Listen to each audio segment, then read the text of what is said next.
streaming. Right, today's June 15th, 2021, our regular council meeting. Calling to order here and to give notice to the public, the city council may vote to go into executive session for legal advice on any of the agendized items. Roll call, please. Mayor Deasy? Here. Vice Mayor Daggett? Here. Councilmember Aslan? I am here. Councilmember McCarthy? Here. Councilmember Salas? Present. Councilmember Shimoni? Present. Councilmember Speed? Here. All right, let's have Councilmember McCarthy, would you mind leading us in the Pledge of Allegiance, please? I would love to do that. Thank you. I pledge allegiance to the flag of the United States of America and to the republic for which it stands, one nation, under God, indivisible, with liberty and justice for all. Thank you. Thank you, Councilmember. And Councilmember Shimoni, would you let us know of our mission statement? Thank you, Mayor. The mission of the city of Flagstaff is to protect and enhance the quality of life for all. All right, brings us down to agenda item 4, public participation. Do believe we have 2 speakers. If we could get them on the line. Thank you, Mayor. Our first speaker is Dylan Lenzen. Dylan, you can go ahead and speak now. Great, thank you. Good afternoon, Mayor and Council. This is Dylan Lenzen, Sustainability Specialist for our Sustainability section. We have a very brief update for you on the city's community gardens and related programs. And to provide that update, I'd like to introduce you to Summer White, who is serving as our Sustainable Food Systems AmeriCorps Vista and has led the charge on all these programs. So Summer, take it away whenever you're ready. Thanks, Dylan. Thank you, Dylan, Mayor, and Council. I'd like to take a moment to acknowledge that all 3 of our community gardens are full at capacity this year with over 60 individual plots filled. They're managed by a local nonprofit in town, Terra Birds. Additionally, all 3 of the city-sponsored community gardens have recently installed community compost hubs where residents are able to drop off food scraps completely free. Currently, we have over 50 contributors at each of the bins that are maintained by volunteers. Additionally, the community gardens have launched a garden workshop and food stories series. This series has been offered at all 3 of the community gardens, hands-on educational opportunities to over 30 participants at all of the gardens. And pictured here, we have a newspaper pot demonstration as well as a container gardening workshop that took place at the Isabel Street Community Garden. Lastly, we launched a garden mentor program based out of all 3 of the community gardens as well, meant to guide and provide educational opportunities for new and beginning gardeners from more experienced gardeners through the Coconino Master Gardener Association. Thank you all for your time. If you'd like to learn more information about events happening at the Flagstaff's community gardens, please follow the link below. Thank you. Thank you, Summer. Appreciate all your hard work on this. Next public participant, please. Mayor, we have Devonna McLaughlin. Devonna, you can go ahead and speak now. Thank you. Good afternoon, Mr. Mayor and members of council. My name is Devonna McLaughlin, and I have the privilege of serving as the CEO of Housing Solutions of Northern Arizona, Coconino County's only HUD-approved housing counseling agency. I wanted to share with you and the community at large that June has been officially declared National Homeownership Month by President Biden. In his official proclamation declaring June as National Homeownership Month, President Biden states, "Today, for people across the United States, the desire to own a home burns as brightly as it ever has. Yet the stark reality is that for too many, the dream of homeownership is becoming more difficult to realize and sustain. This is especially true in the wake of the economic devastation inflicted by the COVID-19 pandemic. Later, President Biden declares June 2021 as National Homeownership Month and calls upon the people of this nation to recognize the enduring value of homeownership and to recommit ourselves to helping more Americans realize that dream. I want to take a quick moment to thank members of the City Council, past City Council members, and City staff for your investment in and support of homeownership. The City of Flagstaff has invested in low and moderate income first-time homebuyers in our community, ensuring they have access to pre-purchase housing counseling, foreclosure mitigation counseling, and financial assistance to help offset the upfront costs of homeownership.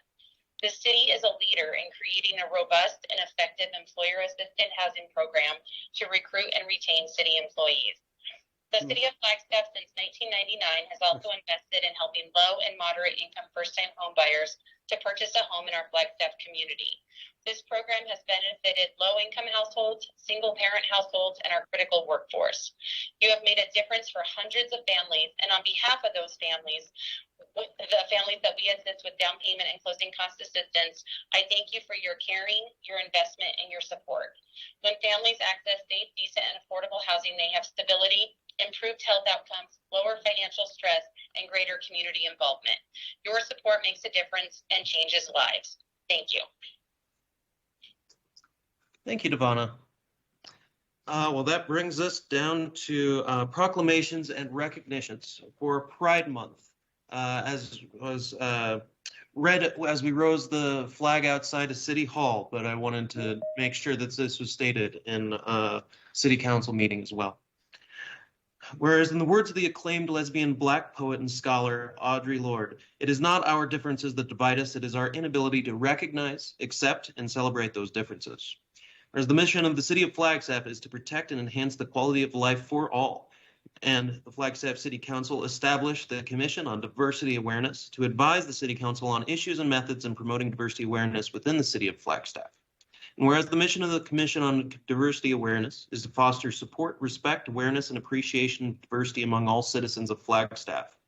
And whereas we take pride in recognizing that civil rights and human rights construct a stronger foundation for Flagstaff as an inclusive community by promoting an environment that is welcoming and accepting and respectful of the dignity of all people.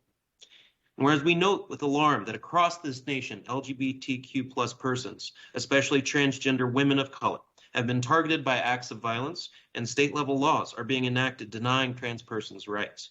Whereas in hand, we will continue our efforts to make Flagstaff a community inclusive of its lesbian, gay, bisexual, transgender, and queer questioning population.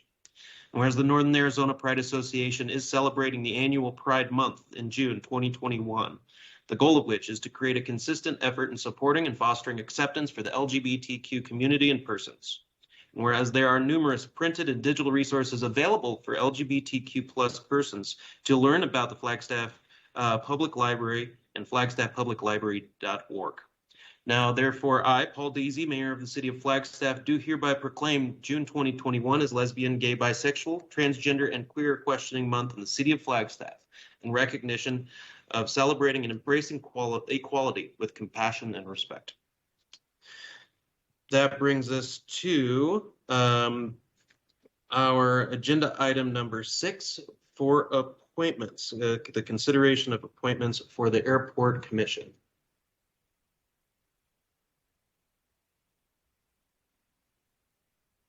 Thank you, Mayor. I move to appoint Gail Jackson to the Airport Commission for a term expiring October of 2021. I will second that motion. I have a motion by Councilmember Sweet, seconded by myself. Any further discussion, Council?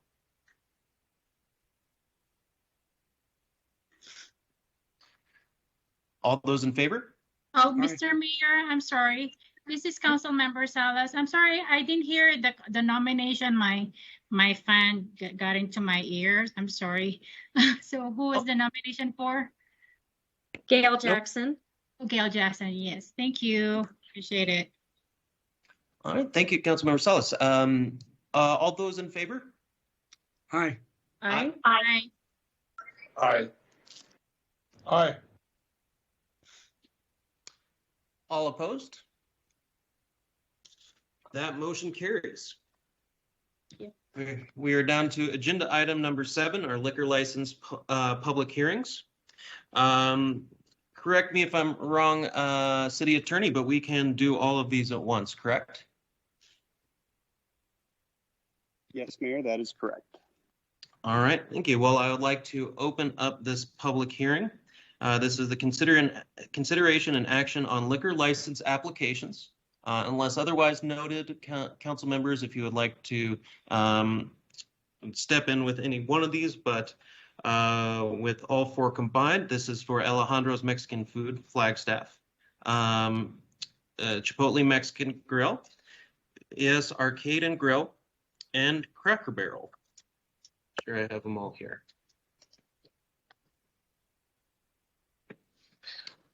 Good afternoon, Council and Mayor. I'm Ryan Turley with the Flagstaff Police Department. I'm here to answer any questions you may have regarding the applications in front of you. I found no derogatory records for any of the applicants on all 4 applications, and as well as the businesses. Excellent. Well, that sounds good to me. So I would, do we have, I am seeing the city clerk is saying we do not have public comments for these applications. With that, I would like to close the public hearing and motion to accept all the liquor licenses and forward the application to the state with a recommendation for approval. Do I have a second? I'll second. Oh, I believe that was motion by myself, seconded by Council Member Sweet. Any further discussion? All those in favor? Aye. Aye. Aye. All opposed? That motion carries. We are now down to agenda item 8, our consent items. 8A is the consideration of appointments, presiding magistrate and on-call magistrate for the Flagstaff Municipal Court. The staff recommended action is to approve the appointments of Honorable Thomas Chitina as presiding magistrate and Honorable Paul Julian as on-call magistrate. I would like to motion to approve. Do I have a second?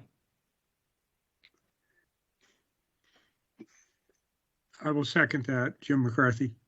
All right, motion by myself, seconded by Councilmember McCarthy. Any further discussion? All those in favor? Aye. Aye. Aye. Aye. Any opposed? That motion carries. You know, unless council would like to pull out, I'll like to pull out any of the consent items. We can approve the rest in a single motion. Is there any one of these consent items any council member may want to take a deeper dive into or consider separately?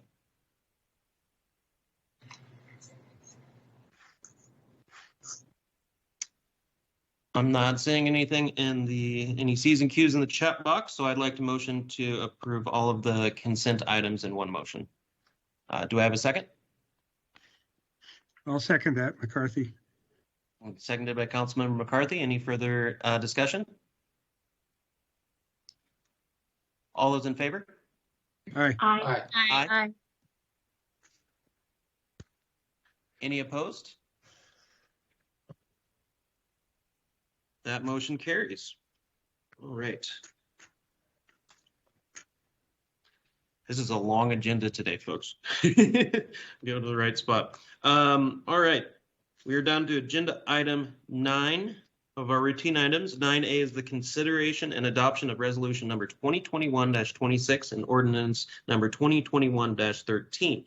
So the resolution of the City Council of the City of Flagstaff, Coconino County, Arizona, declaring as a public record that certain document filed with the city clerk and entitled case number PZ-21-00056, zoning code text amendment -2021 marijuana uses, and an ordinance of the City Council of the City of Flagstaff, Coconino County, Arizona, amending the Flagstaff City Code, Title 10, Flagstaff Zoning Code to modify the existing zoning code provisions to accommodate medical and recreational marijuana and the associated land uses.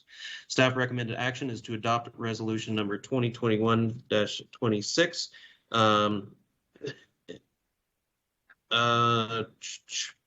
All right. Is there any further information than when we last spoke on this subject, city staff? Mayor, members of the council, Dan Steimer, I'm here to answer any questions you may have for me today. We do not have a presentation, so I'll be happy to turn it back to you, Mayor. Thank you. Excellent. Thank you, Mr. Steimer. Council, do we have any questions on this routine item?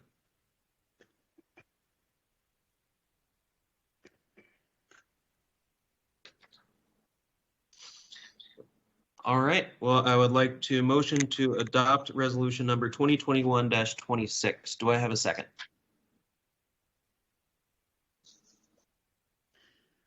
I'll second. Motion by Councilmember myself, Sweet. seconded by Councilmember Sweet. Any further discussion? All those in favor? Aye. Aye. Aye. Aye. Any opposed? That motion carries. Also now, I would like to motion to read ordinance number 2021-13 by title only for the final time. Do I have a second? I'll second. And seconded by Councilmember Sweet. Any further discussion? All those in favor? Aye. Aye. Aye. Aye. Aye. Aye. An Any ordinance, opposed? That motion carries. Ms. Faubar. an ordinance of the City Council of the City of Flagstaff, amending the Flagstaff City Code, Title 10, Flagstaff Zoning Code by adopting by reference that certain document entitled Case Number PZ-21-00056 Zoning Code Text Amendment 2021 Marijuana Uses, providing for penalties, repeal of conflicting ordinances, severability, and establishing an effective date. Thank you to Deputy City Clerk. I'd like to motion to adopt ordinance number 2021-13. Do I have a second? I'll second. And a motion by myself, seconded by Vice Mayor Daggett. Any further discussion? All those in favor? Aye. Aye. Aye. Aye. Aye. Any opposed? That motion carries. We're down to agenda item 9B. This is the consideration and approval of contract. Approve the construction contract with Judd Company LLC in the amount of $820,375.50 for the Phoenix Avenue Bridge and Water Line Replacement Project. Staff recommended action is to approve the construction contract with Judd CO LLC in the amount of $820,375.50, which includes a $57,235.50 contract allowance, which is 7.5% of the lowest responsive bid, and a contract time of 155 calendar days. City staff, take it away.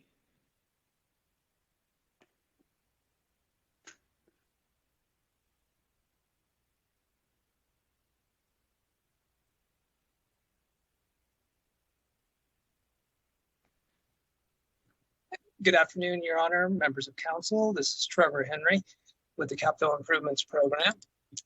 I'll turn on my video camera real quick just to say good afternoon and hope everybody's having a wonderful day. And even though it's hot outside, we're inside and we're having a good time. But I have a presentation that I'd like to go through real quick and just explain the project, give a little bit of history, if that's okay. And with that, I'll go ahead and turn off my video. So the item before you is consideration and approval of a construction contract for the Phoenix Avenue Bridge Water and Replacement Project. This is a vicinity map which shows the location of the Phoenix Avenue Bridge in the south side area of downtown. The street intersection is South Beaver and Phoenix Avenue. To the west of this area is the Downtown Connection Center, and to the north, just off the screen, is City Hall.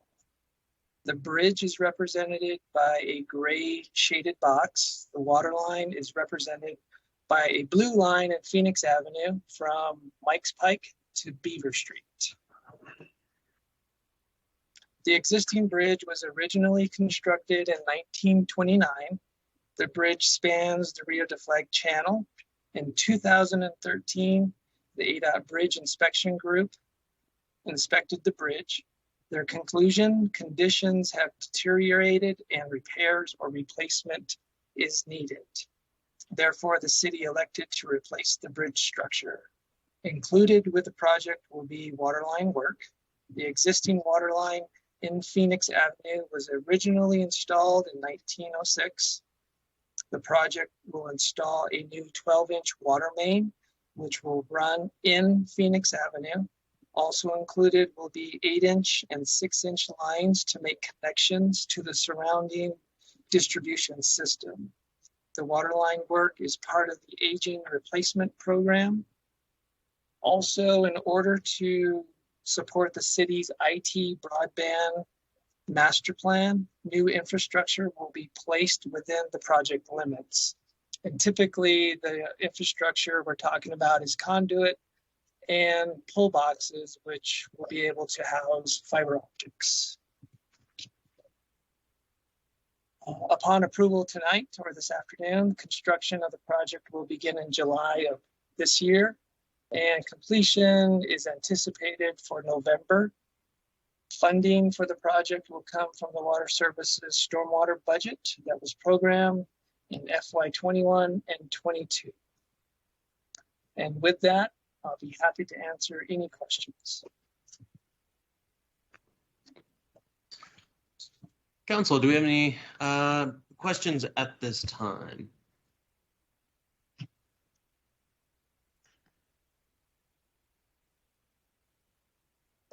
I'm not. Oh, Councilmember McCarthy.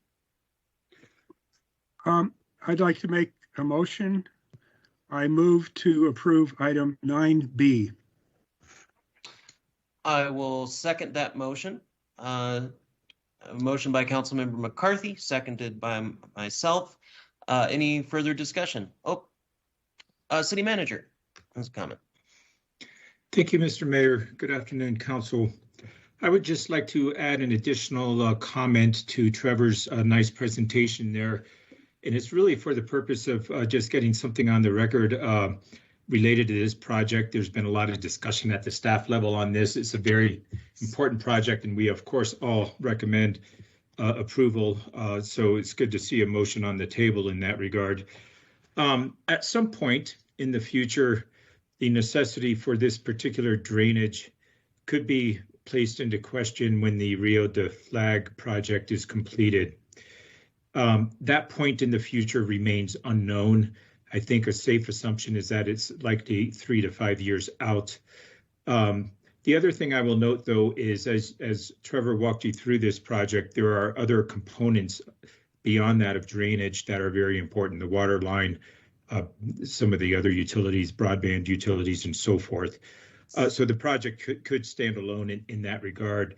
Nevertheless, staff exhausted all options, the analysis of all options with respect to any ways to sidestep this project in light of the fact that the Rio project will be in place at some point in the future.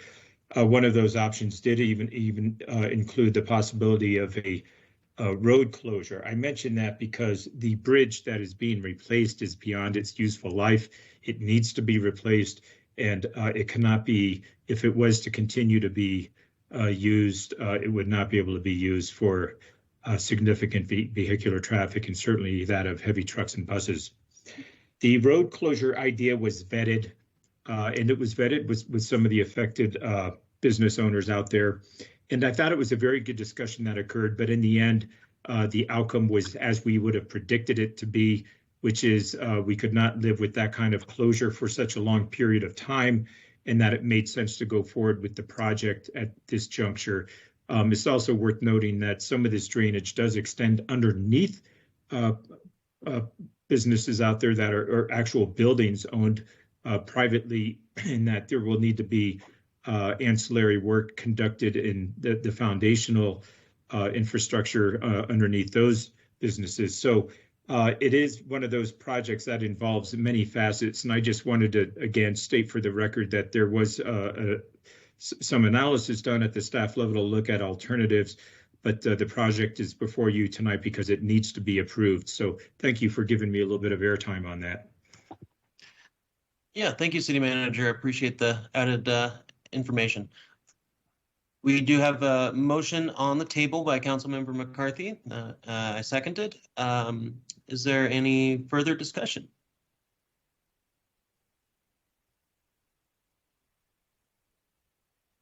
All those in favor? Aye. Aye. Aye. Aye. Any opposed? That motion carries. We are down to agenda item 10, our public hearing items.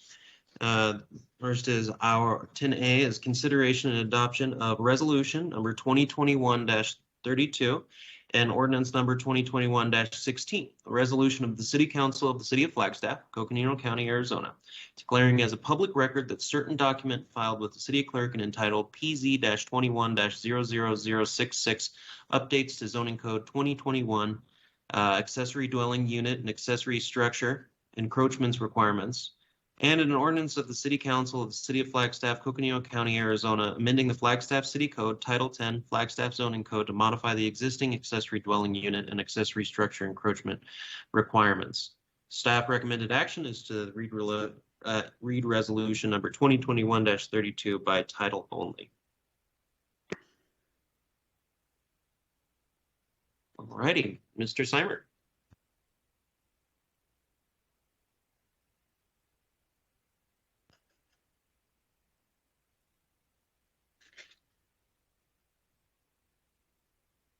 Oh, Mr. Seimer, you're on mute. Thank you, Mayor. I was still trying to get the up, haven't adjusted to the new presentation mode. So thank you for the introduction, Mayor. As you has indicated, the case before you is case PZ 21-00066. It's a request by the city to amend the accessory dwelling units and the accessory structure requirements.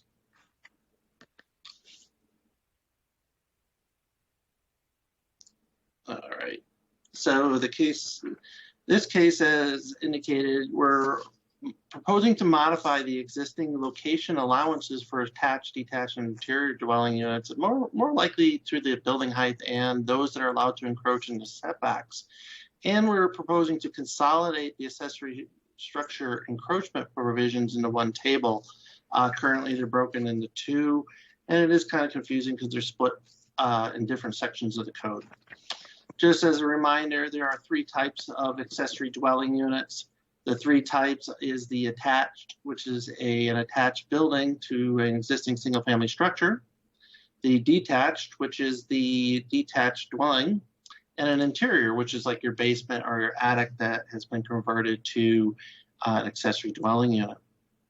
As it pertains to the overview of the proposed amendments, the detached accessory dwelling units is the primary purpose of this amendment. We're proposing to allow these to encroach into the required interior and rear setbacks. We did have a similar provision several years ago, but there was a conflict in the zone that's where it said you had to comply with the requirements of the zone setbacks, and then another conflict that said you're allowed to be 5 feet. We changed that a couple of years ago to comply with the required setbacks, but as an opportunity to allow for more flexibility, we're proposing to move that back to its original intent, although without the conflict, which is to allow accessory dwelling units that are detached to be in the interior side with a 5-foot setback, unless they're on an alley or a public way, then they can be 0. The maximum height of a structure in the required setback is 16 feet. Currently, some of the zones are 35 and 45 feet, although we are mirroring the existing accessory structure heights and keeping that 16 feet. So essentially, it's a first floor structure. Also, this next bullet item is regarding a recent variance that we have taken through, and the board has asked us to fix this, and that is to allow an existing garage to be converted to an ADU that is detached, or accessory dwelling that's detached, and use the first floor of the garage as an accessory dwelling unit. Currently, it only allows the second floor to be modified. Since our last meeting on this and since the Planning Commission meeting, we have had a request to modify that garage standard to be any accessory structure. Currently, it's only limited to the garage that can be used as an ADU if it existed prior to 2016, and provided that there's no additional encroachments into those required setbacks. So this will allow a shed or another accessory structure to be converted to an accessory dwelling unit. Its intent is to expand that use outside of a garage only. So that has been incorporated. As it pertains to the interior and the attached accessory dwelling units, we are proposing to maintain the existing setback requirements, although we're proposing to allow them to be the same height as the single-family dwelling. The purpose of this is if a house is modified and has an addition and it is not an accessory dwelling unit, they're allowed to go to the maximum height of 35 or 45 feet. Whereas if you add an attached accessory dwelling unit or an interior, you're not allowed to. It caps it off at 24 feet. So we're proposing to maintain the existing zone provisions. As it pertains to the incentives to allow the accessory dwelling unit to be rented and the primary single-family dwelling unit to be rented, we discussed this back in early May, and the council direction was to allow that, provided that they enter into a covenant or an agreement prohibiting the units from lease for less than 30 days. And as a final note, as I indicated at the beginning, we are just consolidating the existing requirements for accessory structures to be in the one table. And as it pertains to the findings, both the Planning Commission and the staff is recommending approval of the proposed amendments, finding that the proposed amendment is in conformance with the objectives and policies of the general plan and applicable specific plans, is not detrimental to the health, safety, and welfare of the community, and it is internally consistent with the zoning code. And I'll be happy to take any comments or questions at this time.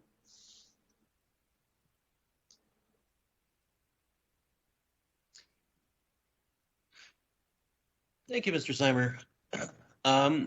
Council, do we have any comments, questions?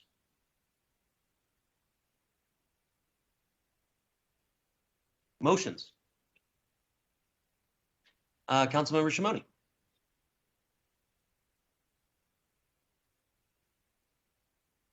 Thank you, Mayor. One second. There we go. Okay. Okay, thank you, Mayor, and thank you, Dan, for the update and the presentation. One thing I'd like to add to this, Council, if possible, is the idea of the minimum and maximum size limitations on our ADUs. My understanding is that the minimum is about 300 and that our building code is at about 290. Is that correct, Dan? Can you confirm that? Mayor, members of the council, it is our housing. I did clarify this with our building official. It is our housing code. It's the 1997 Uniform Housing Code. It's between 190 and 300, 310. She can give me the exact number at the time, but it's in that 290 to 310. But it is regulated by the 1997 Uniform Housing Code as to the minimum size of a unit. Okay, and in the current ADU discussion, the minimum is 300 square feet, correct? Correct. Okay, so council, I would recommend we remove that minimum and just rely on our building code for the minimum size. I've heard feedback from the community that both the minimum ADUs and the maximum size need to be adjusted. So I just think that if we remove the minimum, I think that we'll be doing pretty good as a first step at addressing that component. And then in terms of the maximum size is 600 square feet currently, correct, Dan? Councilman Shimoni, members of the council, mayor, the maximum size for an ADU under an acre, if it's on a lot that's less than an acre, is 600 square feet. If it's over an acre, it's allowed to be up to 50% of the size of the existing single family dwelling, up to a maximum of 1,000 square feet, but does not, the provision allows a minimum of 600 square feet. So there's kind of that kind of I don't want to call it oxymoron, but basically you can have a 600 square feet, you can have larger, up to 50% of your dwelling unit, but not to exceed 1,000 square feet. So for greater than an acre. For the sake of simplicity, what I would recommend we do in the short term is that we remove the minimum requirement and just rely on the building codes. And then for the maximum, where it's 600, we raise that to 800 square feet. And through my conversations with members of the public, this is a good step in the right direction, and that we can further evaluate and research and come back to this in a year or whatever, however long it takes. But that would be a simple way to just improve the quality of our ADUs for our community members. So, Mayor, I see that other council members might have comments or questions, but I'm ready to make a motion with that amendment if and when you're ready. Yeah, thank you, Councilmember. Councilmember McCarthy has a question.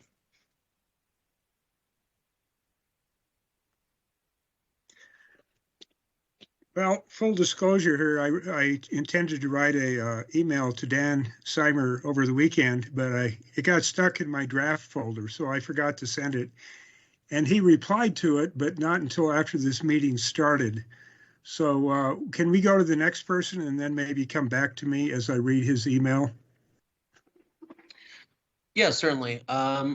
I'd like to hear from the rest of council if you have any comments, particularly on this or with Councilmember Shimoni's suggestion. Well, I'll chime in and yeah, keep the airwaves and sound waves going. I like your idea, Councilmember Shimoni. I do think that we can take off the minimum, and I do think that we can go to 800 square feet. I think that's a great idea. This will allow for people to be able to have a tiny home situation in their yard, as well as allow, for example, I mean, I looked into it a few years ago regarding an in-laws quarters, thinking about what's going to happen, or my in-laws in the future when they get older, and what would we do in that circumstance to make sure that we can take care of them. And it's quite likely 600 square feet would be very difficult to do for both my in-laws and their 3 dogs. So anyways, though, so I'm in support of your suggested motion, and I appreciate you bringing that up. Vice Mayor does have a comment. Yes, thank you, Mayor. And thank you, Councilmember Shimoni, for bringing that forward. And I am in support of that amendment. Thank you, Vice Mayor. Other members of council, or Councilmember McCarthy, happy to go back to you if you'd like. I can go ahead if you want me to.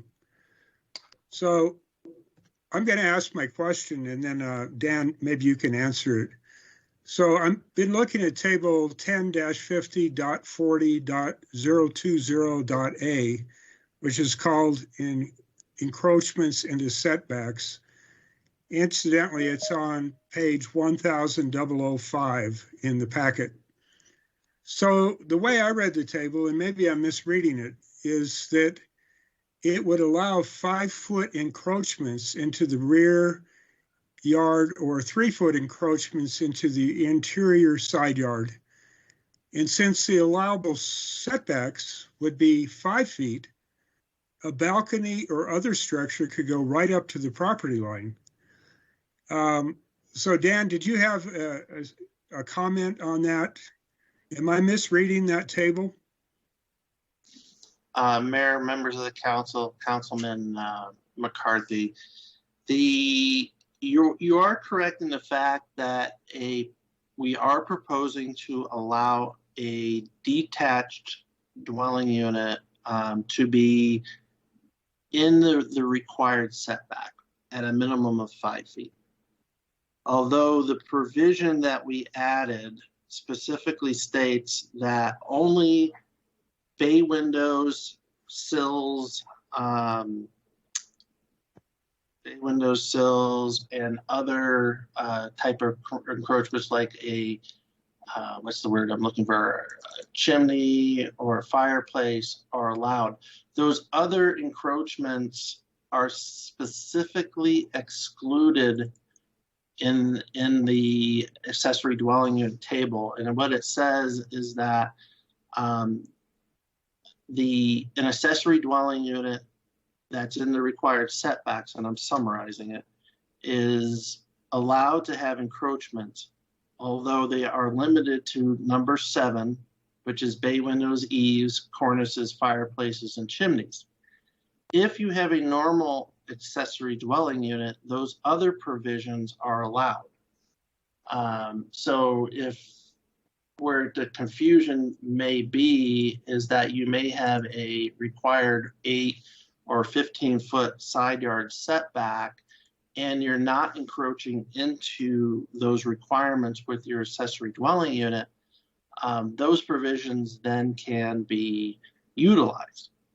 But if you're placing the accessory dwelling unit into the required setbacks, those provisions cannot be utilized except for those I stated, which is the windowsills, bay windows, chimneys, and such.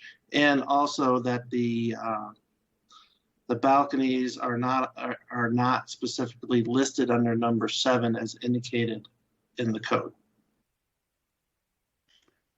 All right. We could add a little bit of clarity to that. I was looking at it, but I think that is the intent of what we wrote there. So. All right. So what I will do is I will support this tonight. And before we go to second read, I will do some homework and study it. And if there is the kind of encroachment I was envisioning, then I will add an amendment on second read. I will say that I'm a little concerned about having ADUs very close to the property line with windows on the second story looking into people's backyards. So I'll just leave it at that for now. As far as Mr. Shimone's suggestion of getting rid of the minimum square footage, I'm fine with that. And I'm not so sure about the maximum, but again, if I have a problem with it, I can bring that up at second read. Thank you. Thank you, Councilmember. Councilmember Shimoni?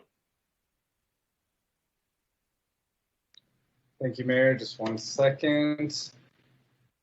Okay, so I move that we read Resolution 2021-32 by title only with the amendment that we remove the minimum lot requirement for ADUs and increase the maximum for units under an acre from 600 to 800 square feet. And for units above an acre, that minimum requirement of 600 to also be raised to 800 square feet. Am I able to ask Dan if I missed anything, or is that not okay? No, definitely. Mr. Seimer, make sure we're all on the same page here. I do, Mayor, members of the council, I do believe Councilman Shimoni said it correctly by eliminating the 300-foot requirement and increasing the 600 square foot requirement to 800 square feet. Great, thank you. Excellent. Right on. Well, I will second that motion. Any further discussion, council? All those in favor? Aye. Aye. Aye. Any opposed? That motion carries. City Clerk. A resolution of the Flagstaff City Council declaring as a public record that certain document filed with the city clerk and entitled case number PZ-21-00066, updates to zoning code 2021 accessory dwelling unit and accessory structure encroachment requirements. Thank you, Ms. Fobar. Councilmember Shimoni, would you like to have the honor of the motion for the other part of this section? Yes, thank you. I move that we adopt ordinance 2021. Oh wait, I'm on the wrong agenda item. I move that we read ordinance 2021-16 by title only for the first time. I'm guessing do I need to add my amendment to that? I do believe so. Yes. Okay, with the amendment that I outlined previously. I will second that motion. Any further discussion? All those in favor? Aye. Aye. Aye. All opposed? That motion carries. Deputy City Clerk. An ordinance of the City Council of the City of Flagstaff, amending the Flagstaff City Code, Title 10, Flagstaff Zoning Code, by adopting by reference that certain document entitled Case Number PZ-21-00066, updates to Zoning Code 2021 accessory dwelling unit and accessory structure encroachment requirements, providing for penalties, repeal of conflicting ordinances, severability, and establishing an effective date. Excellent. Thank you, Ms. Fobar. Brings us down to agenda item 10B. This is the consideration and adoption of resolution number 2021-33 and ordinance number 2021-17. A resolution of the City Council of the City of Flagstaff, Coconino County, Arizona, declaring as a public record that certain document filed with the city clerk and entitled case number PZ-19-00123 updates to zoning code 2019 neighborhood community commercial. And an ordinance of the City Council of the City of Flagstaff, Coconino County, Arizona, amending the Flagstaff City Code, Title 10, Flagstaff Zoning Code, to modify the zoning code to include a new zone called Neighborhood Community Commercial. Staff recommended action is to read resolution number 2021-33 by title only. Mr. Seimer. Thank you, Mayor, members of the council. Dan Seimer, once again with the Planning and Development Services staff. The case before you, as the mayor has indicated, is a request by the city for a zoning code text amendment to incorporate the neighborhood community commercial zone. I do like to make take a moment to point out that this is a new amendment to the zone, to the zoning code for a new zone. That is an optional amendment to, or an optional tool to the zoning code that the council can use for implementing some of the future actions that may be considered. And I do like to make a note that this amendment does not affect the transit zones and does not affect any property that's currently zoned at this time when the zone is adopted, if so council so chooses. So as I indicated earlier, this is to assist in the set of tools for the city council to use to implement the high occupancy housing zone or high occupancy housing plan. That plan suggested modifying the community commercial zone from 60 feet to 40 feet, 45 feet. Previous councils discussed about considering different options and leaving parts of the existing community commercial zones as shown on this map here, which is by the pink, considering a different approach that may leave some of these properties with the 60 feet, and that's why we came up with the neighborhood community commercial zone. So to achieve this, we would potentially rezone these, although that is not happening at this time. It's a tool that could be used in the future. Just like to point out on the north end that the town site overlay is in part of this area and does have its own requirements, but the underlying zone of community commercial does have a 60-foot height allowance. In addition, this zone will help implement the Southside Community Plan, which was just adopted by the City Council, which says a certain portions of those areas, which are in the live work and the Southside Main Street, as indicated inside of the dark blue line on the map there, to be 45 feet also. So those zones with community commercial could potentially be changed to the 45 feet, but as I indicated earlier, this is an optional tool that can be utilized in the council under future amendment process. So this amendment is to create the neighborhood community commercial zone with a maximum height of 45 feet. Everything else in the zone is identical to the community commercial zone. So what is 45 feet? This is the building on the southeast corner of Butler Avenue and Agassiz, well-known building developed by one of our local developers, Mr. Carpenter. To the parapet's about 43 feet. To the top of the apex is about 50, 55. Recent development on the southeast corner of Benton and San Francisco is 40 feet.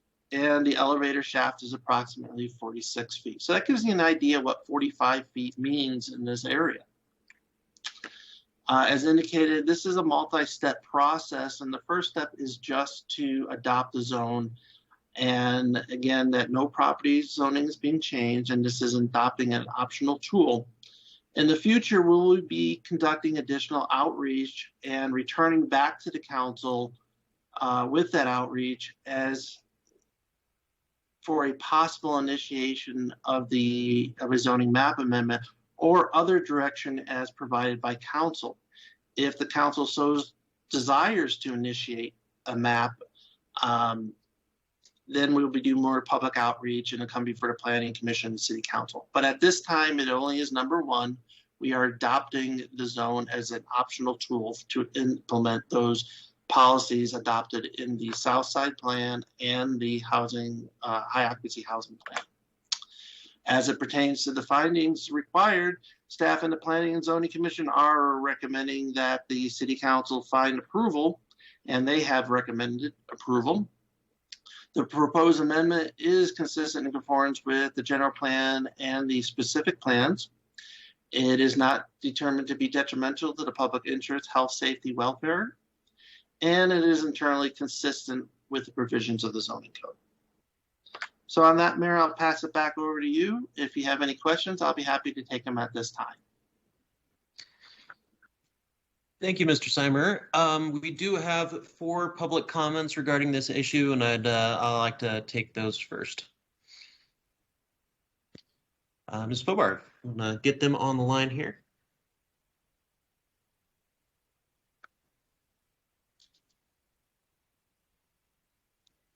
Mayor, if you could give us just a quick second, we need one more moment. No problem.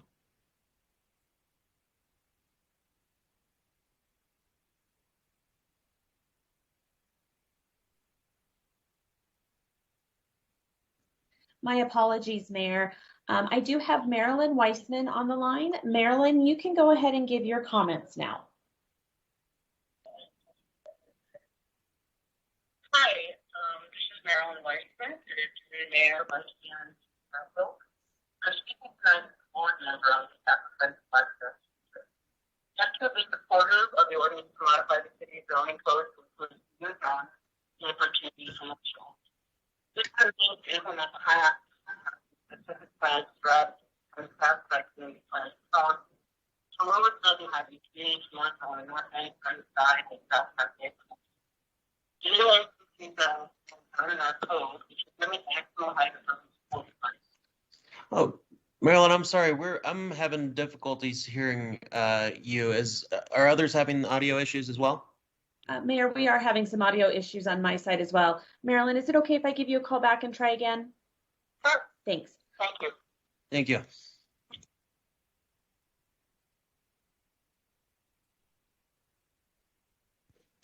Mayor and Council, I have Allison Gitlin on the line. Allison, you can go ahead and speak.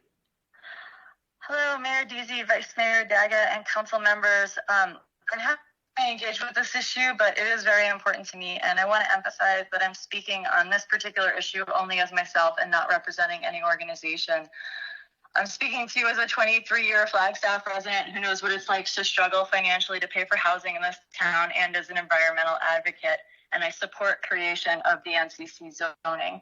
It's been frustrating to hear community members speak of retaining 60-foot heights as a solution for housing or as carbon mitigation.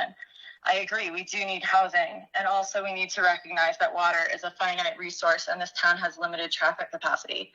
We need to limit growth to stay within our resource availability. Creating 60-foot height limits was a bad choice to begin with, overcommitting our infrastructure, water supply, and traffic capacity, not to mention disrupting our neighborhoods. We need to limit development and be sure we can provide for our residents and stay within our means. The only way that retaining the 60-foot heights would decrease the vehicles on our roads and increase housing supply is if certain requirements were simultaneously imposed. Until and unless the city also reduces building density on parcels on the outskirts of town, the raising heights in the center does nothing to reduce traffic. If you could reduce sprawl, then I'd be all for increasing heights in the center. But in this case, the increased heights add to total growth without forcing it to be centralized. The only way the taller buildings would be helpful in addressing our housing needs is if 60 feet were only allowed with the requirement that the units be occupied by long-term renters or owner occupants, and a prohibition on buy-the-bed rentals. It would be even better if you could award a height increase only if there was a commitment to some kind of rent control or purchase price control. Also, the ordinance does say that the decrease in height associated with NCC zoning would only happen at the neighbor's request, and this gives control to the neighborhoods. So please support the NCC creation unless and until you can also decrease building density outside the city's core. You can require the buildings to actually be used for resident housing, and the housing becomes affordably available to our workforce. Absent those things, this is not a water or carbon solution. Instead, that type of increased building capacity is a fast path toward a water and traffic emergency. Thank you. Thank you, Allison. Next caller, please. Mayor, I have Marilyn Weissman again. Marilyn, you can go ahead and start. Good afternoon, Mayor, Vice Mayor, and City Council. Can you hear me okay now? Yes, it's better.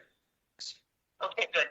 My name is Marilyn Weissman, and I'm speaking tonight as board member on behalf of Friends of Flagstaff Future.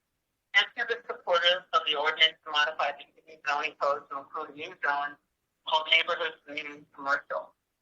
This is something many members of our community requested following the construction of the hub on the south side.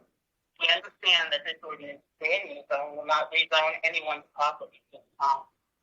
The lower building height limitation in the new neighborhood commercial zone will allow the residents of these two neighborhoods to maintain their historic and distinct identity and a small community character.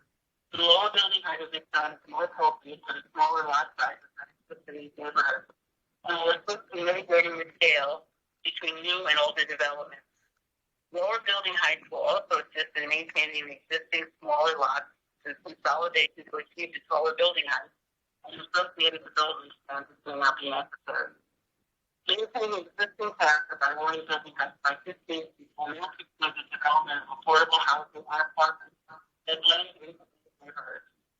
Just to believe that one side does not fit all in terms of the commercial value. It's beneficial in older neighborhoods by the tool to mitigate the height between new and older development. The NCC zone would encourage building design that are contextually compatible and blend into the institutional neighborhoods and existing in community central place. The new zone is a valuable tool for Flagstaff that is used to have a school market, and is used to replace the purpose of the zone. We look forward to neighborhood-focused public outreach that takes place prior to any council discussion that's on the map amendment.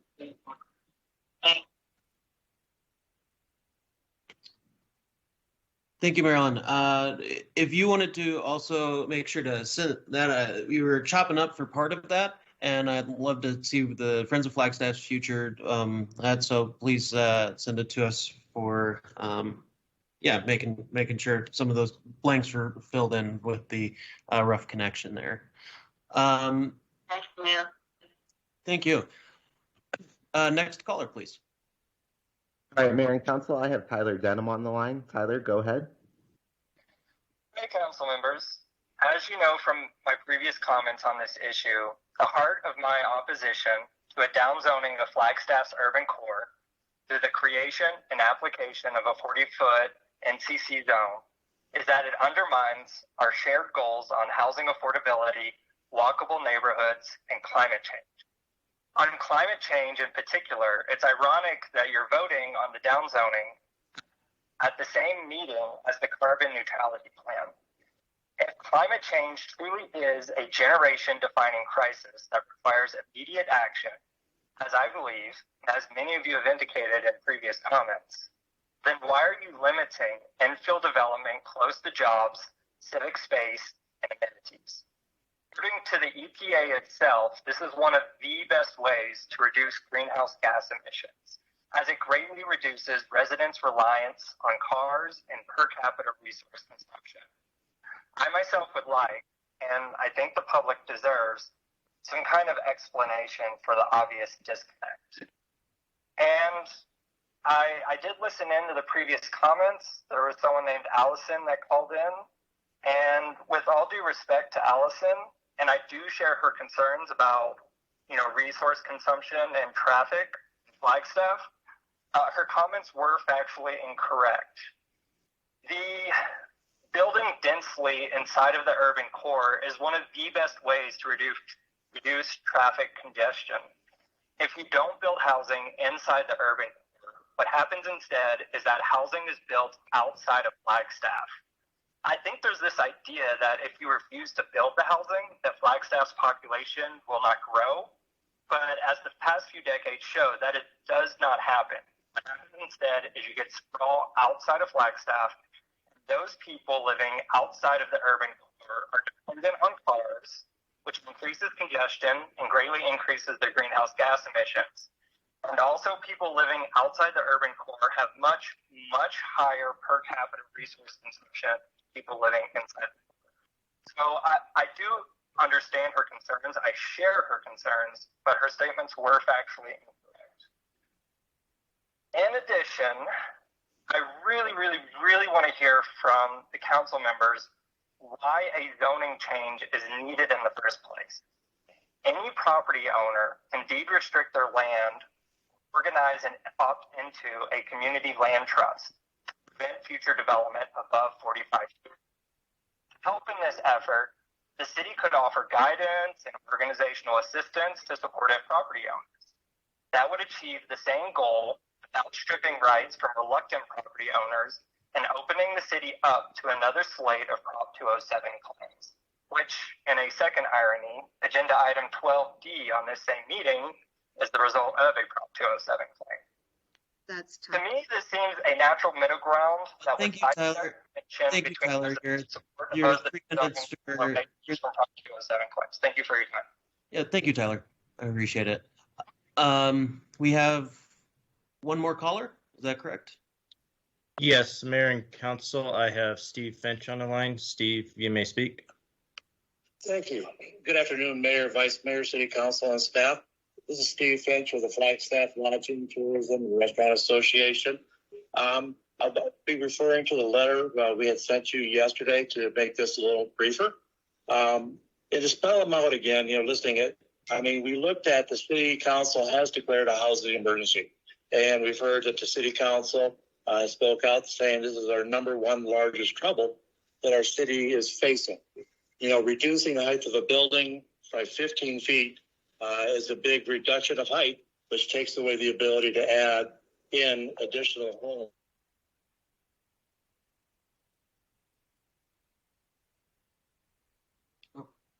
Steve, are you there?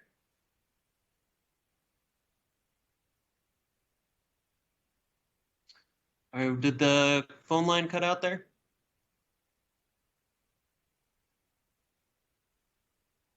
cut out on my end, Mayor.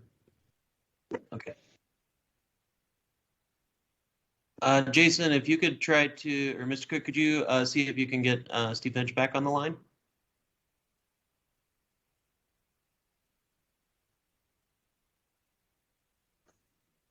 Mayor, I think we may have had some troubles with Jason's connection, so we will try to get him back on the line. Okay, thank you. We'll give it a minute here.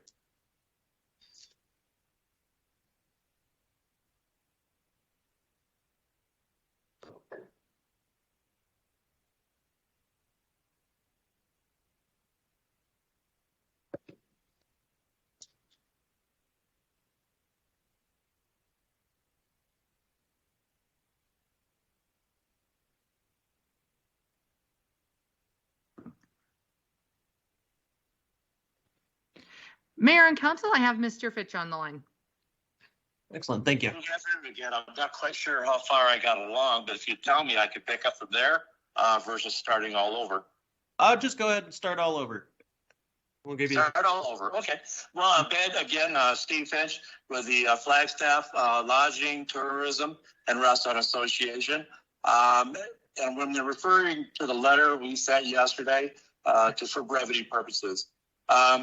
First and foremost, we know the number one priority of the city council is our housing emergency, because last we heard we're 6,000 homes short. I know the population of Flagstaff has only increased, which has by far made that number even worse.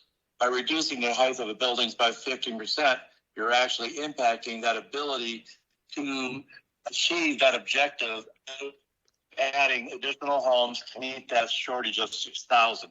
So we're looking to say, what's more important for the city? To hitting that housing emergency, resolving that, and moving there forward with restricting, making it more difficult for builders to hit that objective. Also, priority of the city is for the neutrality. As was stated the other week in the briefing, requirement was for a 20% density increase in the population, especially those areas near downtown. I would probably add it would be also beneficial to have them on the NAU campus also, because the purpose being it allows people to be more susceptible to walking or biking to and from locations versus jumping in their gas-burning vehicles. We're also looking, and then we know the priority is a high cost of living. We want to reduce the high cost of living. One of the things right now is the demand for housing is exceeding supply. The only way you're going to bring cost of living down, or to do this, is to have that demand increase such that supply equals the demand. That is, so we want to increase there. We looked at a comment that was made about the historic preservation of neighborhoods. Our simple comment looking at that is, if any location, any building in there has historic value to it, then we highly recommend that they go see the Historic Society, get registered as such, so that the tourists would actually then know another location to go see, adding to the heritage and character of Flagstaff. What we do see, though, is individuals that are opposing to change.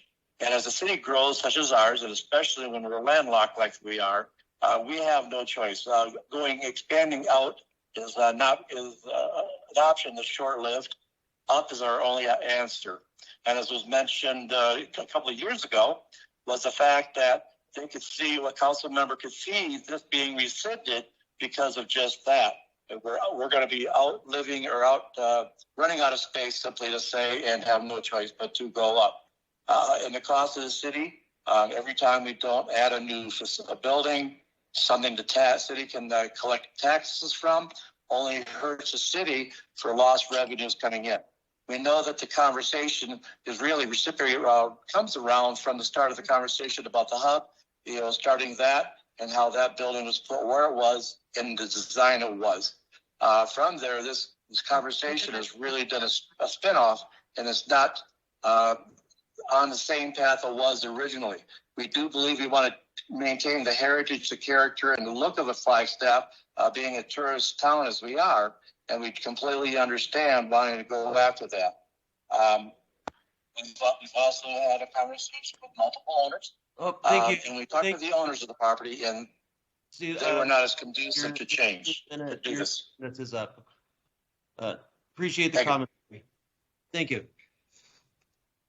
All right. Thank you, Mr. Finn. That was our last commenter, correct?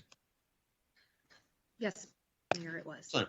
Well, I'd like to now then turn it back to City Council for questions of Mr. Seimer or any comments you may have.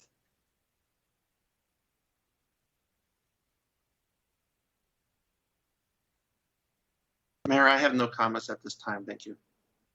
Thank you. City Council.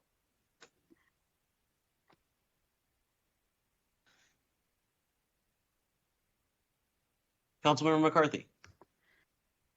Thank you, Mayor. As Mr. Seimer pointed out, creating this new zone will not change anything. Now, in the future, when we look at certain areas that we might want to implement this new zone, that'll be a completely different discussion. And there will be pros and cons of doing that in every area. In some areas, we won't do it. In some areas, we will do it.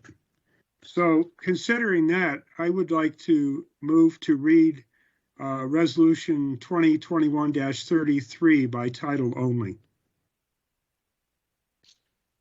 All right, Councilmember Shimoni. I'll second that motion, and I do have a comment. Mayor, do you want me to jump in now? Yes, certainly. Go ahead. Thank you. You know, I've been thinking about this topic a lot, and Councilmember, I agree with you. This is not implementing that zone, and so there's no changes being made tonight to the community's zoning.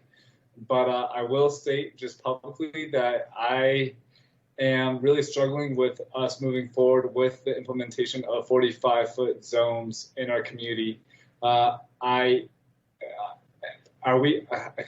Mayor, I forget. Am I able to ask a question of Dan at this point? Yes, there is a motion on the table, but if we need further clarification before a vote, please feel free. Thank you. Okay, so I did have a question. Dan, if you can just state for the public record, can a student housing focused development be built in Flagstaff today, primarily with 4 and 5 bedrooms? Can a student housing project be built?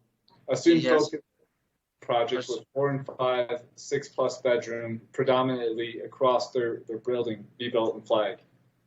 The for being safe of not getting off topic, the high occupancy housing land use is allowed in many zones, and there are regulations where that zone is allowed to be and the type of bedrooms and number of bedrooms they could be. So does this zone have that allowance? Yes, it does, but there are locational requirements as it pertain to them. Right, but I think another point is that a 4 and 5 bedroom dominated development cannot be built in Flagstaff. So a hub cannot be built in Flagstaff any longer, nor could a standard or any other student housing complex. Correct? Mayor, members of the council, Councilman Shimoni is correct. Those developments are primarily almost 80 to 85% 4 and 5 bedroom or greater. When the high occupancy housing code was adopted, we did limit the number of 4 and 5 bedroom and greater to a much lower percentage. Thank you, Dan. I just wanted to clarify that for myself and for the council and for the public. And that's why I'm struggling with this, because I do believe we need infill and we need to go vertical. We can't sprawl out, and we might do our best to sprawl out, but that's, in my opinion, just not the solution for our community. We got to go up. And so knowing that whatever is built vertically is going to serve the community at large and not just be focused and geared towards students, I personally am really struggling with us moving forward with this new zoning category classification. Again, I know we're just adopting it tonight. We're not implementing it. So I'm okay with us moving forward with that tonight, Mayor and Council. But I just want you to know that the more I think about it, the more I'm kind of feeling like it's not something we need as a community, but I'm one of 7. So we'll see what you all think. Thank you, Mayor, and thank you, Council. Thank you, Council Member. Vice Mayor. Thank you, Mayor, and thank you, Dan. I have a question that I'm not sure that you'll be able to answer, and that is, within this zone, are there single-family homes that could end up next to a 60-foot building? And the reason why I'm asking that question is because in those instances, I can absolutely see why the neighbors would want to limit the height of buildings around them. However, when it comes to major roads, when it comes to major roads throughout our community, I can't see rezoning land to decrease the density when we need that density in order to achieve some of our other goals. So, Dan, do you have an answer for that? Sure, Mayor, members of the council. It's kind of like I believe we're talking about kind of 2 things here. The NCC zone is capped at 45 feet, although you can request a conditional use permit for additional height. That's the same as all our other zones. And that would go through the public hearing process through Planning Commission and could be heard by council if so choose. The question really has to do with, I believe, and correct me if I'm wrong, Vice Mayor, is the existing community commercial zone, which is the CC zone. Could a single family house in that zone have a building next to it that's 60 feet? Yes. That could happen right now. Okay. Thank you for that. I appreciate that. And so I'm also torn about this one, and recognizing that we aren't rezoning anything this evening. I can set some of my concerns aside. However, after public outreach, if it came back and neighborhoods were asking us to rezone big swaths of land that was adjacent to some of our larger roads that can accommodate transit and biking and pedestrians, I would be hard pressed to be able to support that. So at this point, I guess I could support creating the zone, but I don't know whether I would vote to rezone land when it came back to us. Thank you. Thank you, Vice Mayor. Councilmember Salas.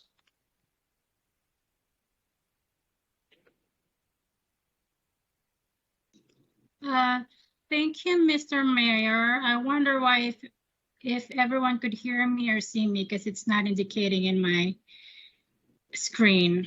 I'm having some issues too with audio and video. Yeah, we can hear you. I can't see on my end, but we can hear you. So. Okay.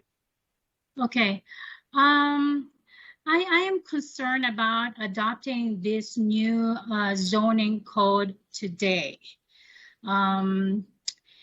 It hasn't been fully vetted with the community, especially property owners in all 3 neighborhoods identified, nor the neighborhood associations of La Plaza Vieja and Sunnyside. Let's also be aware that Sunnyside neighborhood plan is yet to be developed. reducing the building heights from 60 feet to 45 feet by means of this new NCC code runs counter to the city's goal of providing maximum density to attain housing availability. It also will likely reduce the value of property that will be affected by this new zone. And it likely exposes the city to expensive lawsuits where taxpayers' dollar will be likely spent. And most importantly, while we proclaim to pursue inclusive and engaged community and robust, resilient economy as key community results in our priority-based budgeting, it seems like that by adopting this new zoning code is setting a precedence in swiftly adopting new policies without full public participation and community engagement. So I will vote no on this resolution. Thank you, Councilmember. Councilmember Sweet. Thank you, Mayor. I am struggling with this, but can support moving this forward for tonight. I do look forward to the future discussion, and from what I'm hearing, there will be ample community input. So I look forward to hearing that as well. Thank you. Councilmember McCarthy. Thank you, Councilmember. Thank you, Mayor. I will definitely support this tonight, and I'll make two comments. One is, this is like saying, are we going to allow Home Depot to sell hammers? It doesn't have anything to do with what's going to be done with those hammers.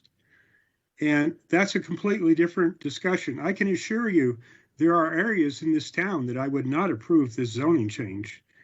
And I believe there probably are areas in this town that I would support this zoning change. But we're not doing that tonight. So we're not cutting the public out of this process in even the slightest. That will happen before we make any zoning changes. And the second comment I'd like to make is like, why would I support this? I have a master's degree in land use planning, so I thoroughly understand the advantages of high density.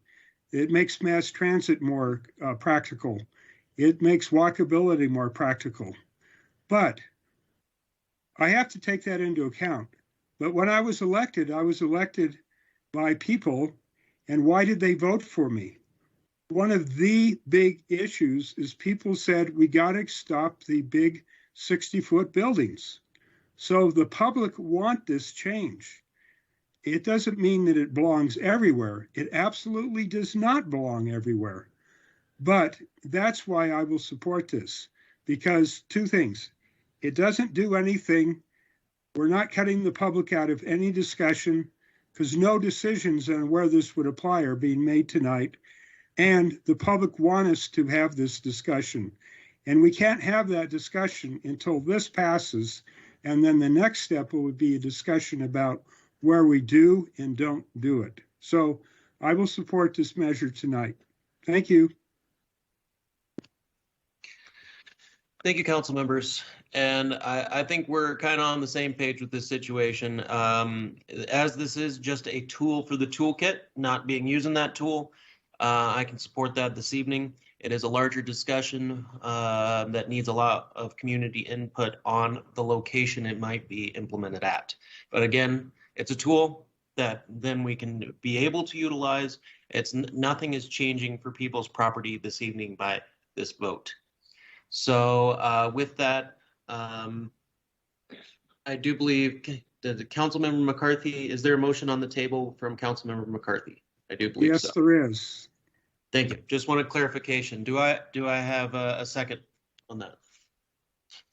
I had seconded it, Mayor. Oh, yep. All right. Then we have a motion on the table for motion from Councilmember McCarthy, seconded by Councilmember Shimoni. Any further discussion? All those in favor? Aye. Aye. Aye. Aye. All opposed? Nay, Salas. That motion carries. All right. Mayor, a resolution of the Flagstaff City Council declaring as a public record that certain document filed with the city clerk and entitled case number PZ-19-00123, updates to zoning code 2019, neighborhood community commercial, NCC. So Mayor, I'd like to make a motion to read ordinance 2021-17 by title only for the first time. I have a motion by Councilman McCarthy. I will second that motion. Any further discussion? All those in favor? Aye. Aye. Aye. Aye. All opposed? Nay, Salas. That motion carries. An ordinance of the City Council of the City of Flagstaff, amending the Flagstaff City Code, Title 10, Flagstaff Zoning Code, by adopting by reference that certain documents entitled Case Number PC-19-00123, Updates to Zoning Code 2019, Neighborhood Community Commercial, NCC, providing for penalties, repeal of conflicting ordinances, severability, and establishing an effective date. Thank you, Ms. Fobar. That brings us down to agenda item 10C. This is the public hearing for fiscal year 2021-2022 budget and property tax levy. Staff recommended action is to open the public hearing. And with that, take it away, Ms. Sud. Good evening, Mayor and Council. Brandy Suda, the city's finance director. My presentation tonight is on the city's fiscal year 2021-2022 budget and property taxes. This will cover agenda items 10C, 11A, and 12A. First off, here is the city's budget adoption timeline. 2 weeks ago, on June 1st, Council adopted the tentative budget. Tonight, we have a public hearing on the budget and tax levy, followed by, in a special meeting, the final budget adoption, as well as the first reading of the property tax ordinance. And then 3 weeks from tonight, we will on July 6th, we will have the second reading and the adoption of the property tax ordinance. The city's total fiscal year 2021-2022 budget is just under $389 million. This is a $61.9 million decrease, or 14% decrease, over the prior year budget. This budget includes many different funds. First off is the general fund at $84.8 million, or 22% of the budget. The city's special revenue funds, such as the transportation tax, HERF, library, BBB, makes up $119.2 million of the budget, or 31%. The city's debt service funds, which includes our general obligation debt service, secondary property tax, as well as our pension bond debt service funds, makes up $16.6 million, or 4% of the city's budget. Capital project funds, such as the USGS campus and the Forest Watershed Protection Bond Project, make up just under $40 million, which is 10% of the budget. And lastly, the city's enterprise funds, such as the Water Services Fund, the Solid Waste Fund, Airport, the Flagstaff Housing Authority, makes up $128.3 million of the budget, or 33%. I'm now going to turn it over to Nicole to give us a quick overview of the cap requests that are included in the fiscal year 2021-2022 proposed budget. Great, thank you, Mayor, Vice Mayor, and City Council. Nicole Antonopoulos, Sustainability Director. As part of the budgetary process, city staff were asked to answer 2 questions about climate action related to their new funding requests. The first was what CAP, or the Climate Action and Adaptation Plan strategy, the funding request helped to achieve. And then the second question was, how the request increases community equity. So for fiscal 21-22, the breakdown for approved budget requests are on your screen. 29% of the $35.5 million for fiscal 21-22 have the potential to advance strategies in the Climate Action and Adaptation Plan and advance equity in our community. Next slide, please. So the following 2 slides provide more detail on how the new funding requests are broken down by Climate Action and Adaptation Plan focus areas. So new funding requests that support climate action only represent 17% of all requests, and this totals a little over $6 million. And as you can see, this is broken out by economic prosperity and recreation, waste and consumption, transportation and land use, as well as energy and natural environment. Next slide, please. New funding requests that support both climate and equity are represented in this slide.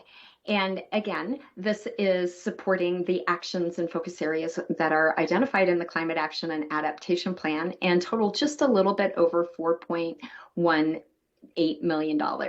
And we can see that there is an emphasis on supporting proactive engagement with the community, serving our disadvantaged community members first, and reducing impacts on vulnerable communities.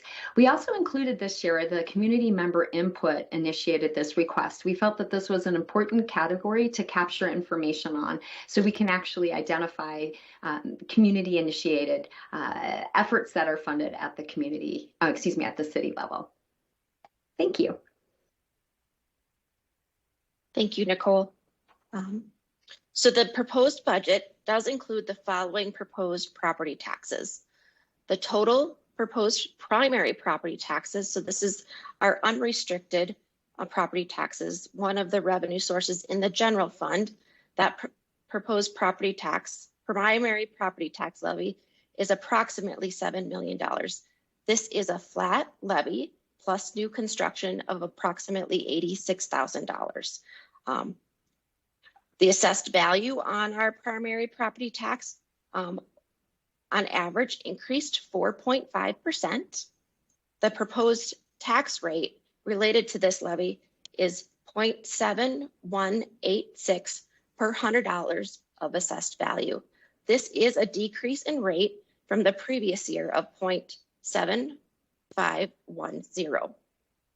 The proposed secondary property tax rate or property tax levy is estimated at $7.8 million.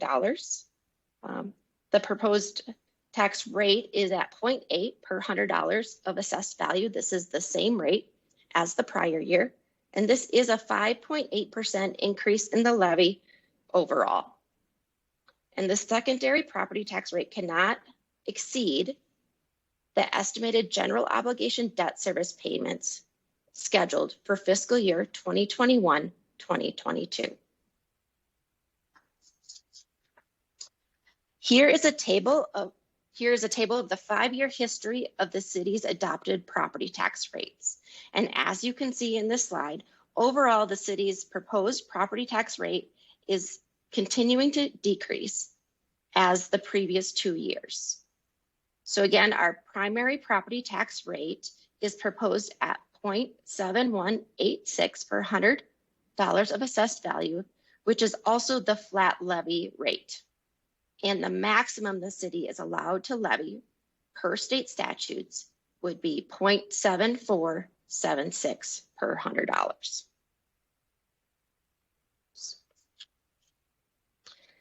Here's also a table on the city's property assessed values as determined by the county assessor's office for fiscal year 2021-22 or tax year 2021. The total limited net assessed valuation increased to $979 million, or a 5.8% increase over the prior year. and the total full cash net assessed valuation increased to $1,187,000,000, which is a 5.7% increase over the prior year. This does include new construction of approximately $12 million. These values are based on valuations done in late 2019 for the tax year 2021. And based on state statutes, both the primary and the secondary property taxes are based on that limited assessed value. The limited assessed value is limited to a maximum of a 5% increase per year for most real property.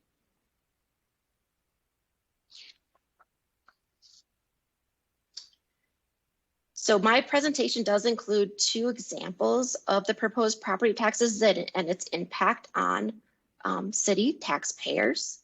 My first example is residential. So a residential property valued at $100,000, assuming no change in the assessed valuation, would see a $3.21 decrease over the prior year.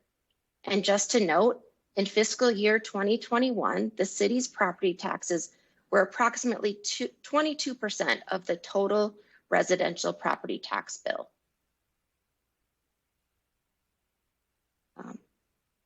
For a commercial property valued at $1 million, again, assuming no change in assessed valuation, would see an overall decrease of $58.32. And with that, that concludes my presentation, and I'm available for any questions. Thank you. Thank you, Ms. Suda. Do we have any public comments for this section?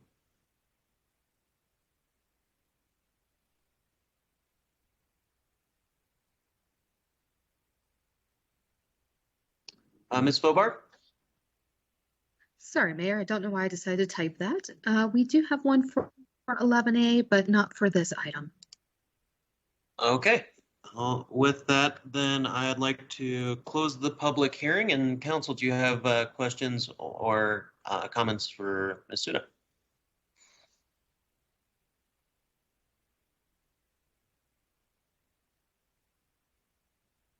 I'm not seeing any of the chat box, so thank you for all your hard work, Ms. Suda.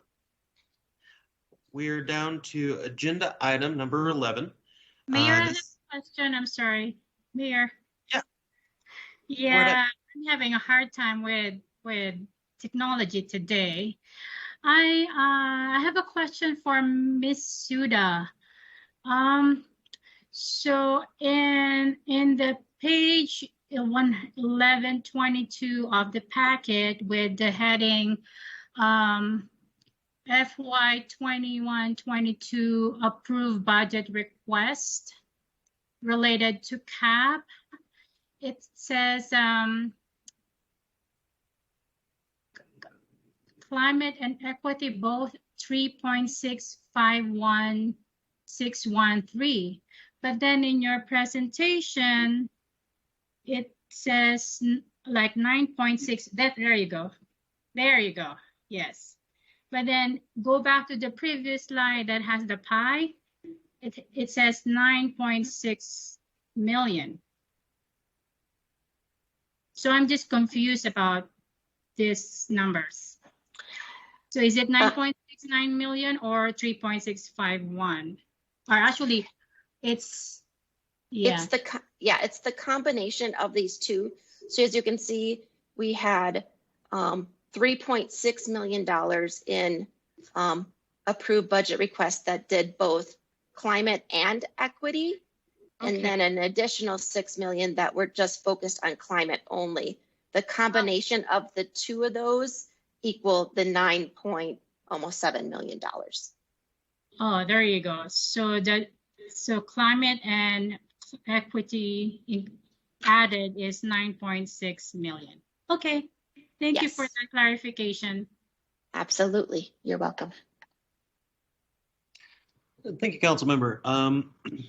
Brings us now to agenda item 11A, Their special meeting consideration and adoption of resolution number 2021-28, a resolution of the Council of the City of Flagstaff, Arizona, adopting the budget for the City of Flagstaff for fiscal year 2021-2022. Staff recommend action is to read resolution number 2021-28 by title only.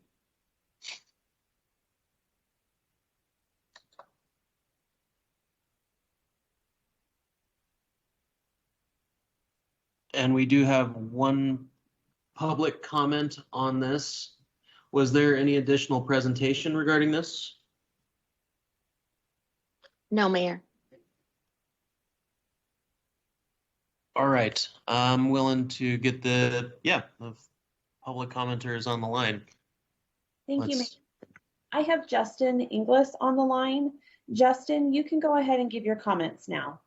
Thank you very much, and thank you, Mayor.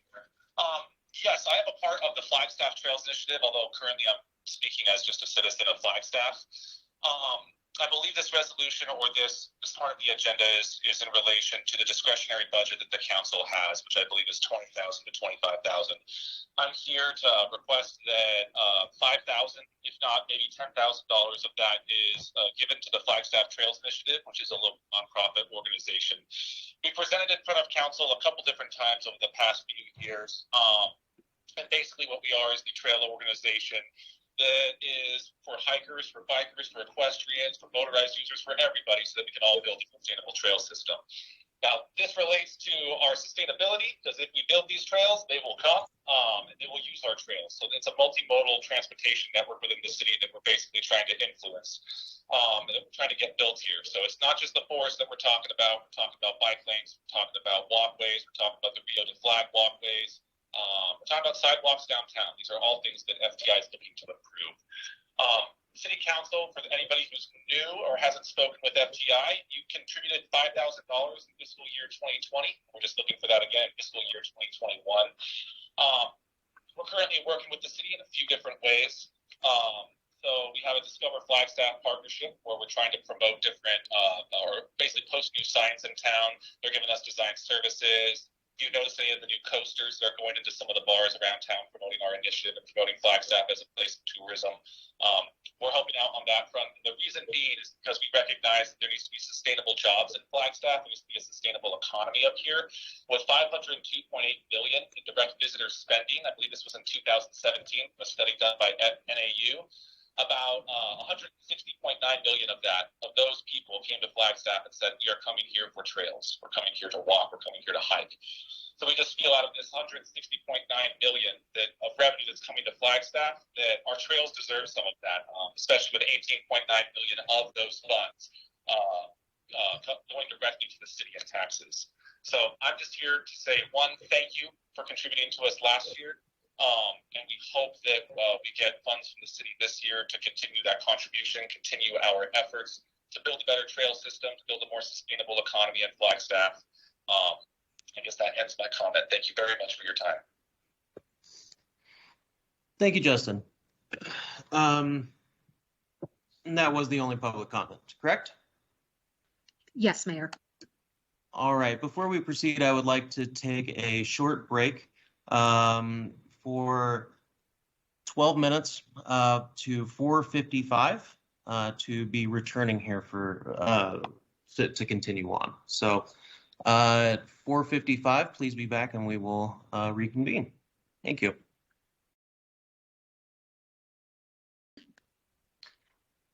Excellent.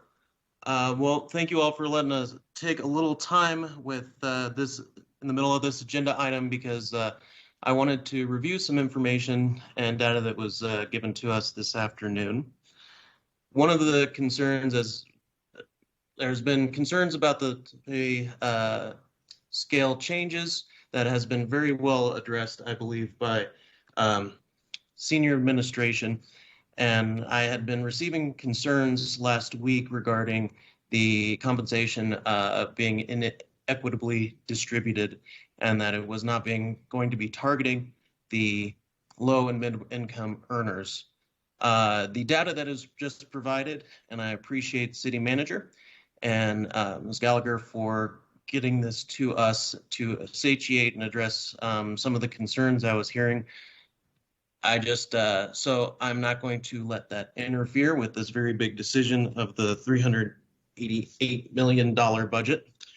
And I trust City Manager that he will continue to ensure those compensations are really targeting the low and middle income earners that I really appreciate all the hard work being done. So I'm not going to have that interfere with the decision on this budget today.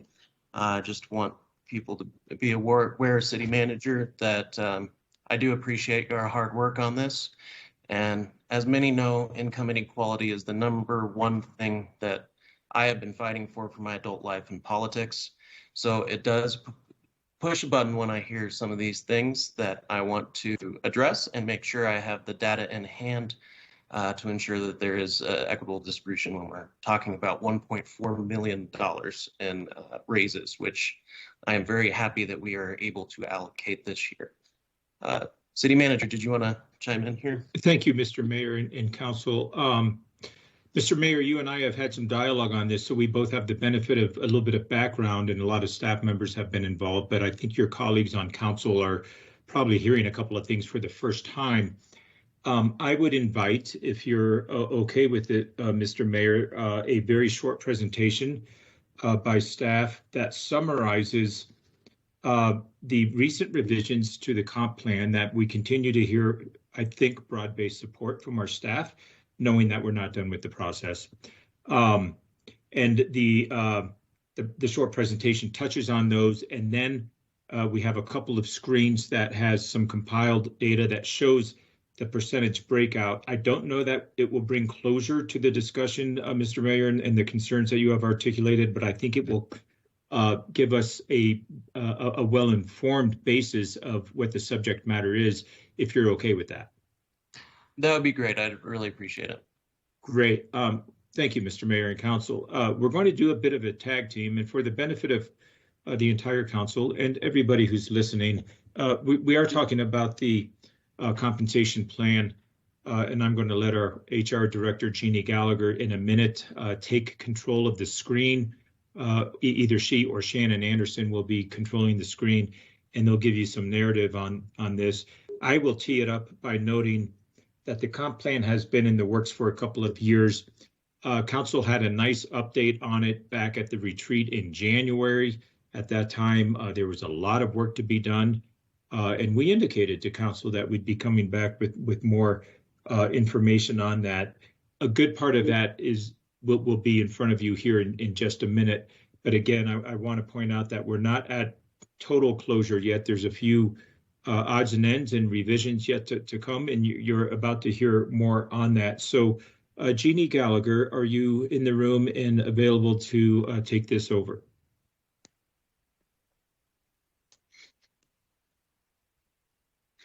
Yes, good afternoon, Mayor, Council. Jeannie Gallagher, your Human Resource Director.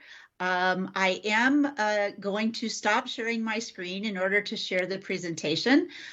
Shannon Anderson and I were going to share this technology responsibility. However, the power appears to be out at the Anderson home. Subsequently, there goes her internet. So I will not be using my camera for my presentation, but welcome turning it back on at the end. So here we go.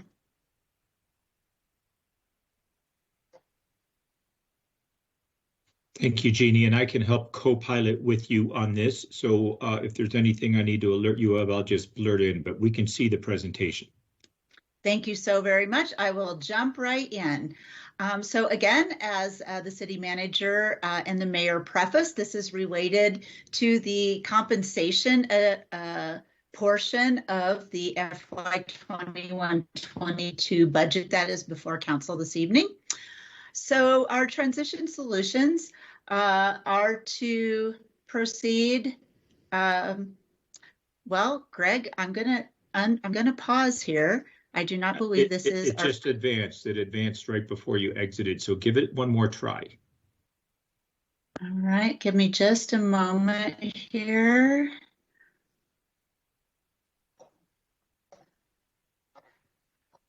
My apologies. Again, we were teed up to share this. Well, this is all just fine. There's been a couple of hiccups in the audio tonight, and it just seems to be one of those evenings where the audio video is not happening with smoothness, but I'm sure your presentation will pop up here in just a second.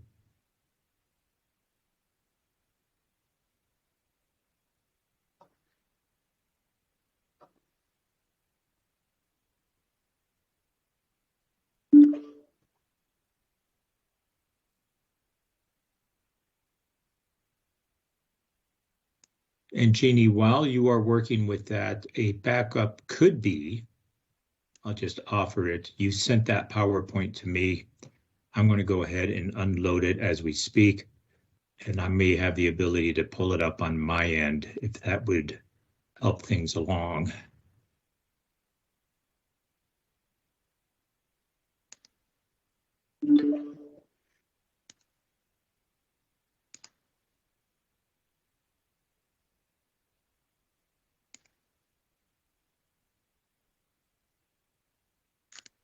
Yes, I'm getting a serious lack of cooperation in spite of the fact that I do have internet. Well, would you like to try Plan B? Because I have the PowerPoint in front of me on my screen, and I could pull it up and you could narrate. That sounds fabulous. Thank you.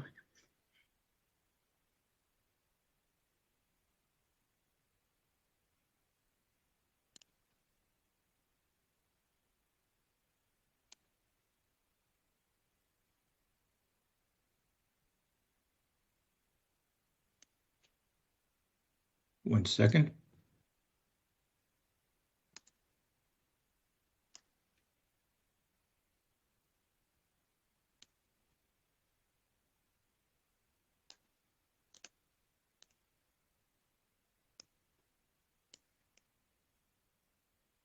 Let's give this a try.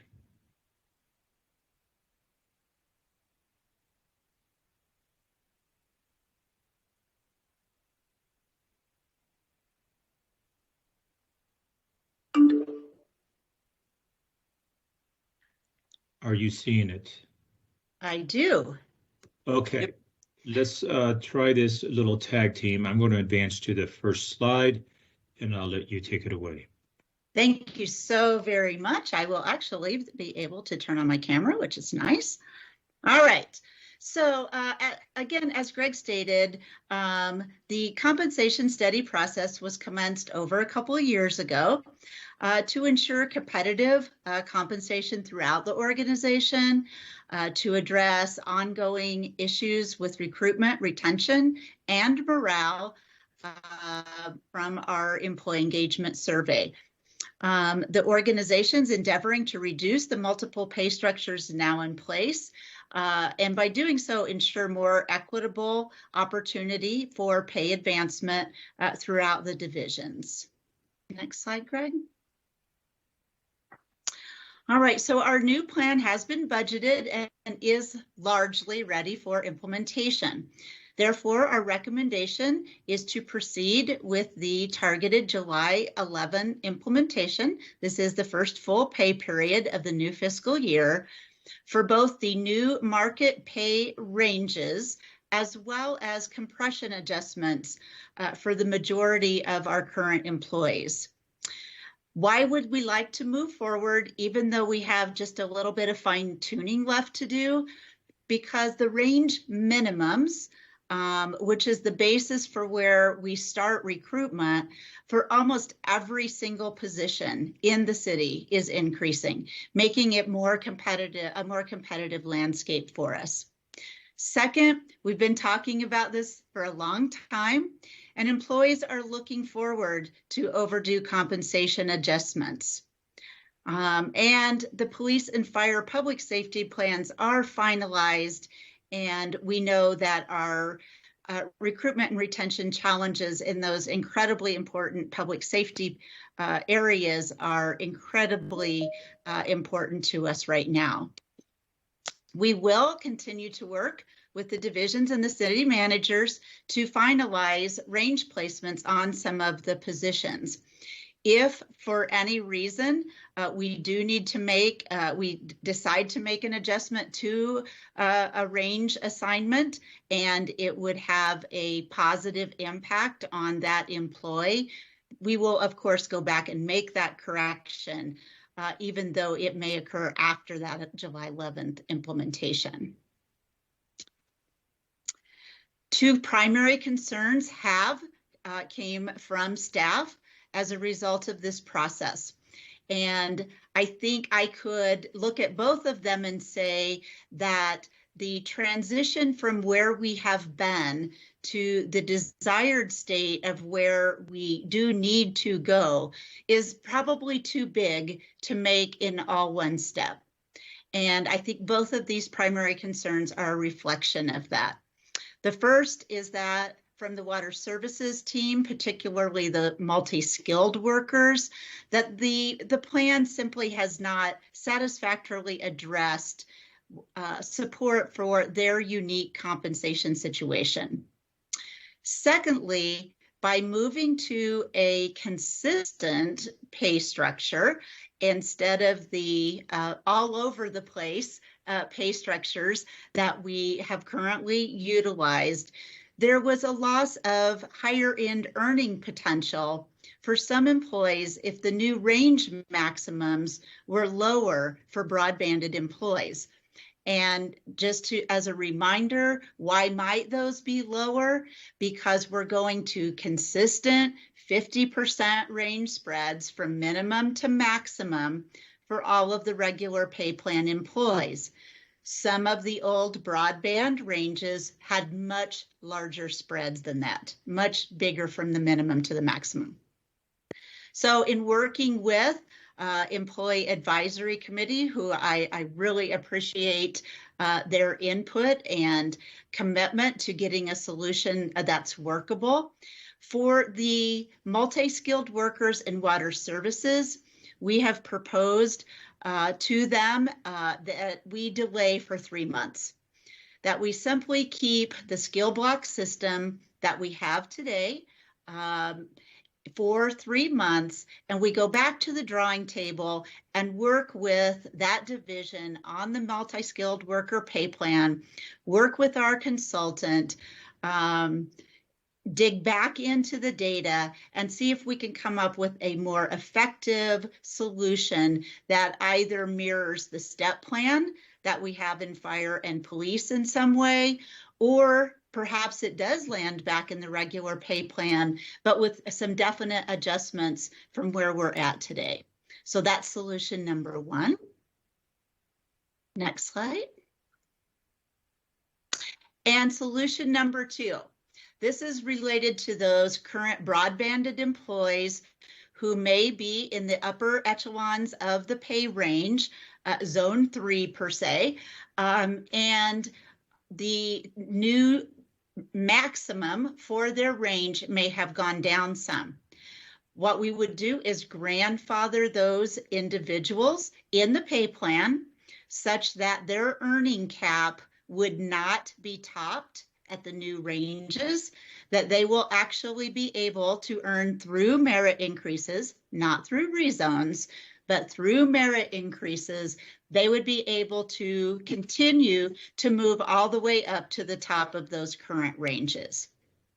We will, of course, be able to retire those over time as they're absorbed into the plan. Pardon me, I'm just going to shut my door.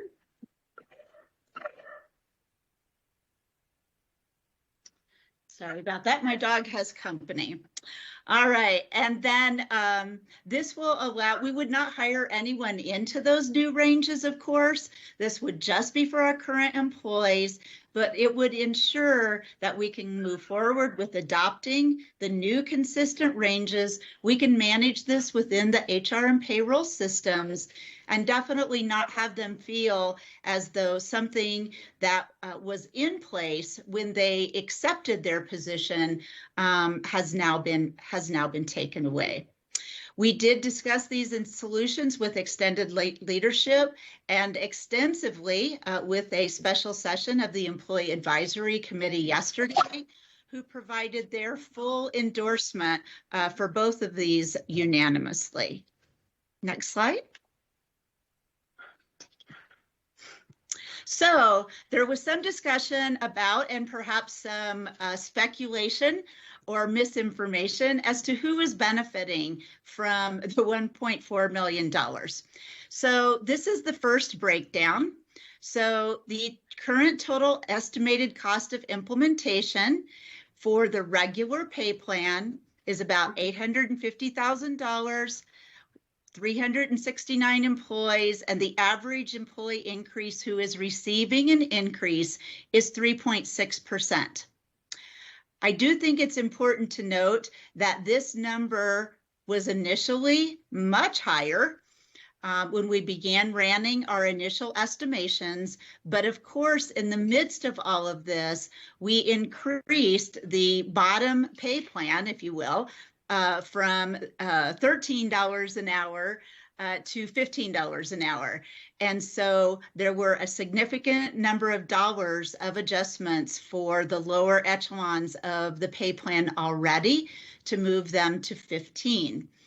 Additionally, any employee who may be moving to the minimum of the pay range at $15 an hour in this particular work group will, of course, then move to $15.50 on January 1st of 2022.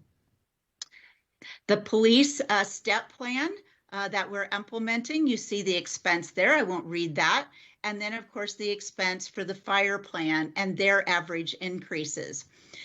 The reason that the number of employees relative to the population is higher in those two groups is we will be placing them on their step in the step plan. So an individual might be counted here, but seeing as small of an increase as 1 or 2 pennies per hour to be placed on their step, but it does technically touch all of those employees. And then lastly, I did take the regular pay plan and do a distribution between the ranges to say which employee group, if you will, are receiving the highest level of attention in this implementation. And clearly the data is here.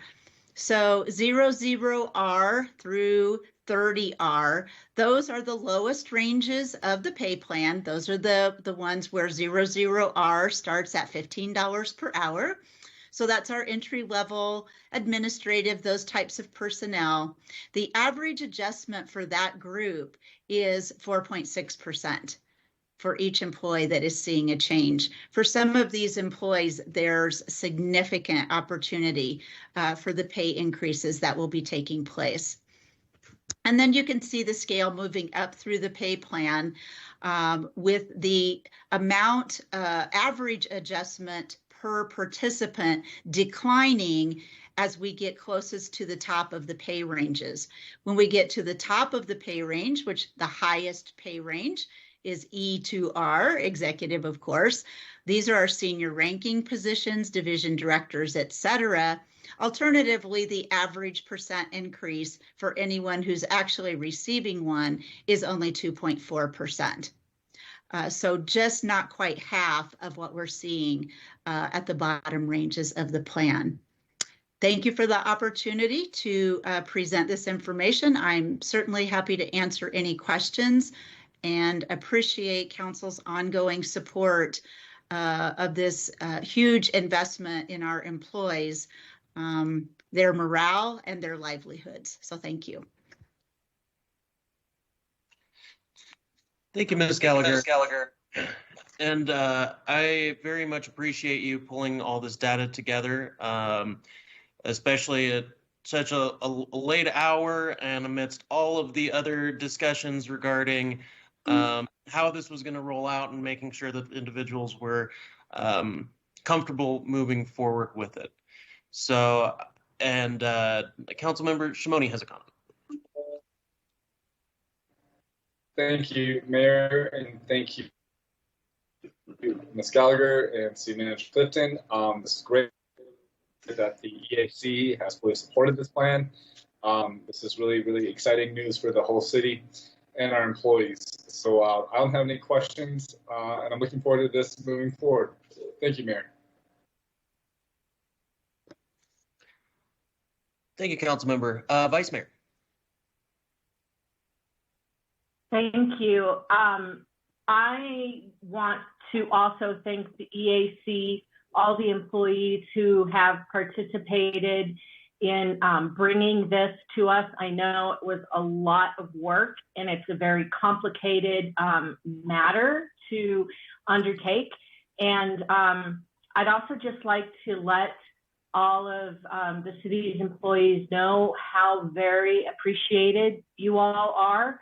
I've been able to work with many of you since being elected and appreciate your knowledge and your professionalism, and you very much deserve this. Thank you. Thank you, Vice Mayor. Councilmember Sweet. Thank you, Mayor. And I too just wanted to thank everyone for working so diligently on this, the city staff for all of their hard work and being amazing. And I look forward to moving this forward and just so appreciate all of the hard work that went into this. Thank you. Thank you, Councilmember Sweet. City Manager. Thank you, Mr. Mayor and Council. I'll keep my video off because I don't think I can turn it on with this presenting.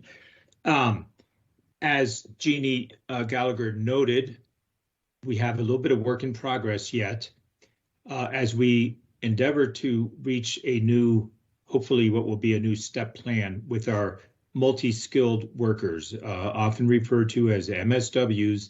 They reside entirely within the Water Services Division. We are, as you now know, allocating 3 months within which to do that very important task. We will start immediately on that, and we will give council a report back. Now, it won't have any new budget impacts, so we don't have to revisit anything with the budget, but you will be hearing back from us as to the outcome of that specific task.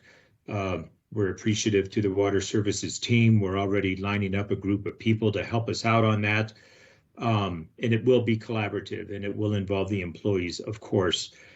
The end result on this over time, after we get through the grandfathering provisions on what remains with broadband, will be a 2-pay structure within the organization. So we will effectively go from a 4-pay structure to a 2-pay structure.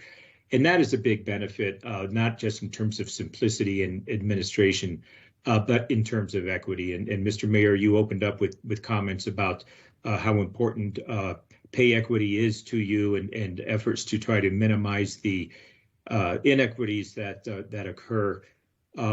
We're sensitive to that. And so we will be reporting back on that, Mr. Mayor. We had much more information to talk about, but if I heard your comments at the outset, Mr. Mayor, I know that this morning you and I had a conversation and you were entertaining some ideas to have some measures in place to better address your concerns about inequity. But I also, and if I heard your comments correctly, it sounds like we are actually moving forward with this. And I want you to know that I'm grateful to have that discussion either way. I don't want to stifle your comments, nor do I want to speak for you. I guess I'm just looking for your direction. If you have seen some information tonight that is giving you a higher level of comfort, then I think we're all going to feel very good about that because we know that this has been a big issue for you.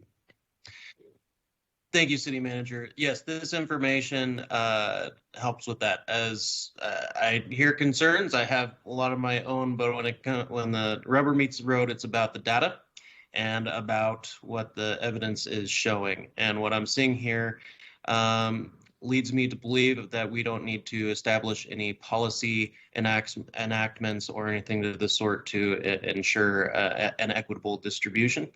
And I know that this is also of value to you of the equity aspects with this.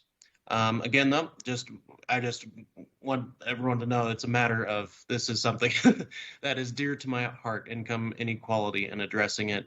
And I just have that lens when I look through some things and when I hear concerns, I'm going to be bringing it up. So, which is why we had some good conversations, but this data really does help with satiating my concerns and no need to inject policy proposals into it at this time. Very good, and thank you for that, Mr. Mayor. That gives us all a sense of comfort, I believe. I also have a barking dog in my company here. Prior to this meeting, spotted a deer in the woods, and she has been the guardian of the universe ever since. So I'm going to turn off my microphone and attempt to unshare my screen. Everything is in order here, even though it sounds like mayhem. And thank you for your attention to this matter. Thank you, City Manager. Councilmember McCarthy. A question for Ms. Gallagher. I see that the police are getting a smaller percentage than some other employees. I believe that's probably because I believe it was last year that we gave the police an extra increase. So I just want to confirm that we're treating the police fairly and in a way that we prevent or reduce turnover, because, you know, as you know, it's hard to recruit good police officers. And then if we train them and then they leave, that's counterproductive. And we expect extremely high quality out of our police department. So anyway, comments on that, Jeannie? Thank you, Councilmember McCarthy. First of all, to confirm, you are correct, although not all positions within the police division received market adjustments over the last few years. Some of them did, and that has definitely had an impact on the implementation cost for their plan. I will say that the police group, not just administrative folks, but the leadership level of the employees have been actively engaged in establishing this step plan. They've been very, very close to it. They've walked side by side with us in putting this together. Our ability to recruit lateral officers, so experienced or trained officers, instead of beginning with cadets over and over and over again, is highly enhanced with this new plan. And so I believe any of them would be happy to stand up and say that they are super excited and believe this is a great solution for them going forward. So thank you for that question. And thank you for your response. Thank you, Mayor. Councilmember McCarthy, City Manager. Yeah, I would just like to add on, it's such an excellent question. Thank you for asking it. In very general terms, there has not been a big adjustment with our police budget wise. Of course, as Jeannie noted, some adjustment through the comp plan adjustments. The bigger news, I think, is what lies ahead. The step plan that is being implemented and some other measures that have been taken administratively with things like lateral pay and some enhanced recruitment processes that are a work in progress. We hope to really up our game on recruitment and retention. Both have been issues with our law enforcement, especially in the earlier years, the 3 to 5 year range. We are seeing significant leakage and attrition, and we want to retain those employees. So stay tuned on that. It will be a bit of a journey, but tonight's action on this budget and the other things that have been referenced are a step in the right direction in helping us out with recruitment and retention. Thank you.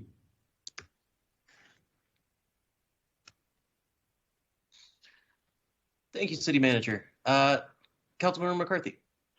Just a quick follow-up on recruitment of police officers.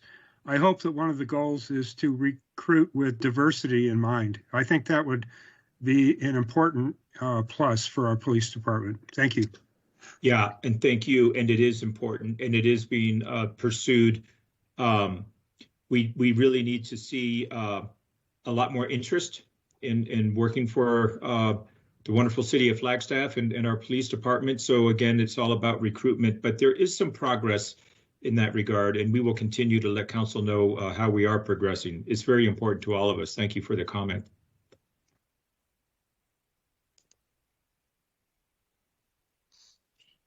All right. With that, I would like to motion to read resolution number 2021-28 by title only. I'll second. Councilmember Sweet. I have a motion by myself, seconded by Councilmember Sweet. I do see Councilmember Shimoni does have a comment though. So Councilmember Shimoni. Thank you, Mayor.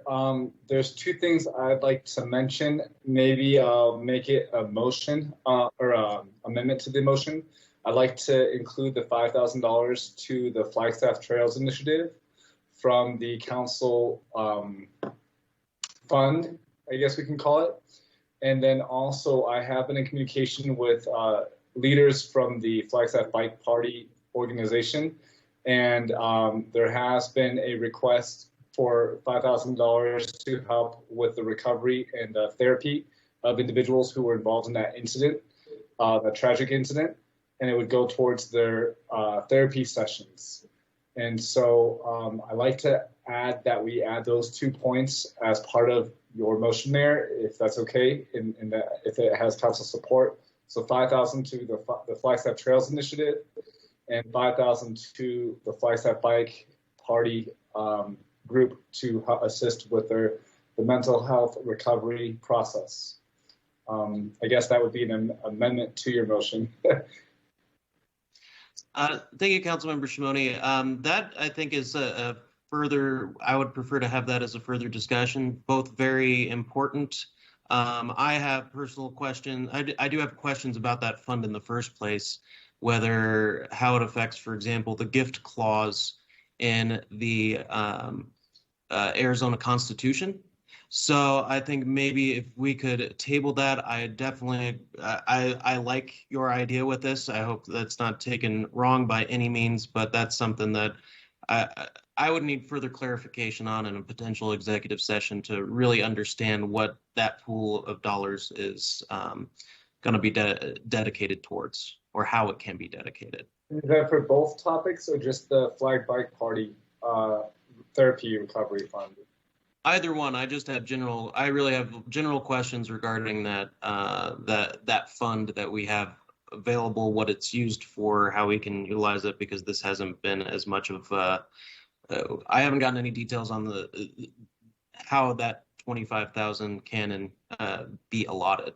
So again, I appreciate those concerns, and definitely I like where your head's at. I just have questions about that community fund in general, and adding on to the $388 million budget. I feel it should be kind of separated out for discussion. City Manager. Thank you, Mr. Mayor. I just want to jump in on the comments you made. Very good discussion here. We can queue this up for a fairly quick discussion to follow, and I would concur that that is a better path to take. Then we can have a little more of an informed discussion. I do think it would be good to seek your legal advice with regard to things like the gift clause, but I do want to take the opportunity to answer your curiosity about how the fund came about and what it's intended for. It is very purposefully, Mr. Mayor, left vague as to how it is to be expended. Of course, we always have to operate within the legal parameters, and our attorneys will guide us in that regard. But it kind of runs a spectrum in terms of what it can be used for beyond that. And we did not have this fund 2 years ago. We had it last year. It was not used. I misspoke at a previous meeting and stated that it was a $20,000 fund, and I've been corrected that it's a $25,000 fund. The idea is that sometimes throughout the course of the year, things come up and they do not fall neatly into other budgeted categories and appropriations. So this is a bit of a fund for council when things come up, and you just heard two ideas of that are, I think, good examples of the kinds of things that do arise where council can have a discussion and then decide if they want to expend dollars out of this council initiative. Sometimes it could be a new project, sometimes it could be a community survey. It really does run the gamut. It has not been used, but we think it's a good idea to have it in place. And we're quite glad to circle back with the suggestions that have been made and with a little bit better information for you. I hope that helps answer your the part of your question, Mayor. Yeah, thank you, City Manager. I appreciate that. If we could slate that for an agenda definitely before we go on break in July. I think that that's a very important discussion. I just would like to, take a better dive at this. And City Attorney, you have a comment? Thank you, Mayor, Mayor and Council, and City Manager Clifton has indicated. Procedurally speaking, those are some suggestions that were made here. There wasn't a formal motion for an amendment, so there's still a motion and a second on the floor. Legally speaking, of course, my office would be happy to assist with an executive session on that. If it's slated for a discussion, we could tee that up for a brief executive session discussion as well, to give legal advice.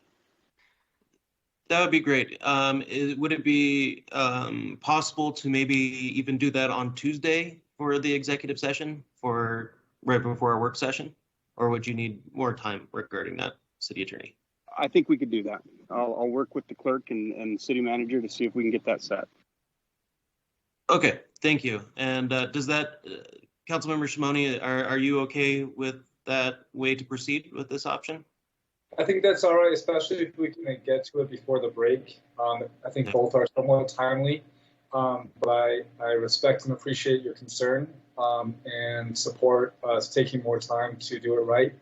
I just want to make sure we do get to it ideally before the break. Thank you. Absolutely. Thank you, Councilmember Shimoni, for bringing that up. That's really important for us to be discussing more thoroughly. So appreciate that. There is a motion on the table currently to approve to read resolution number 2021-28 by title only. I do believe I had a second on that already by Councilmember Sweet, I believe. Yes. Okay, just want to make sure we're all on the same page. Is there any further discussion, Council? All those in favor? Aye. Aye. Aye. Aye. Any opposed? That motion carries. A resolution of the Council of the City of Flagstaff, Arizona, adopting the budget for the City of Flagstaff for fiscal year 2021 to 2022. All right, I'd like to motion to adopt resolution number 2021-28. Do I have a second? Second, McCarthy. All right, motion by myself, seconded by Council Member McCarthy. Any further discussion? All those in favor? Aye. Aye. Any opposed? All right, excellent work, everyone. That was a large budget and a lot of work that went into it. So I appreciate everyone's efforts in that manner. Mr. Mayor, if I may, we just took action that culminated in a process that has spanned the last 6 or 7 months. No easy feat. We thank you for your diligence throughout. This has consumed many meetings and a couple of very lengthy retreats. And here we are. So I think many people right now are taking a deep sigh of relief or having a deep sigh of relief. And we appreciate you and your colleagues for getting us through this. Excellent. Thank you, City Manager. With that, we will reconvene our regular meeting. And so we're down to agenda item 12 on our regular agenda. This is 12A, consideration and adoption of ordinance number 2021-14, an ordinance levying upon the assessed valuation of the property within the city of Flagstaff, Arizona, subject to taxation a certain sum upon each $100, a valuation sufficient to raise the amount estimated to be required on the annual budget, less the amount estimated to be received from other sources of revenue, providing funds for various bond redemptions for the purpose of paying interest upon bonded indebtedness, and providing funds for general municipal expenses, all for the fiscal year ending the 30th day of June 2022. Ms. Vobar, it seems your screen is frozen. I just want to make sure you are with us, considering you are our running all of our electronic show here. Make sure we're in order. Mayor, everything looks fine on my end. Okay, are others seeing a frozen screen? I am not, Mayor. I'm not at all. Okay, well, sounds good. Well then, we can move right along here. The primary and secondary property tax levies for fiscal year 2021-2022. Staff recommended action is to read ordinance number 2021-14 by title only for the first time.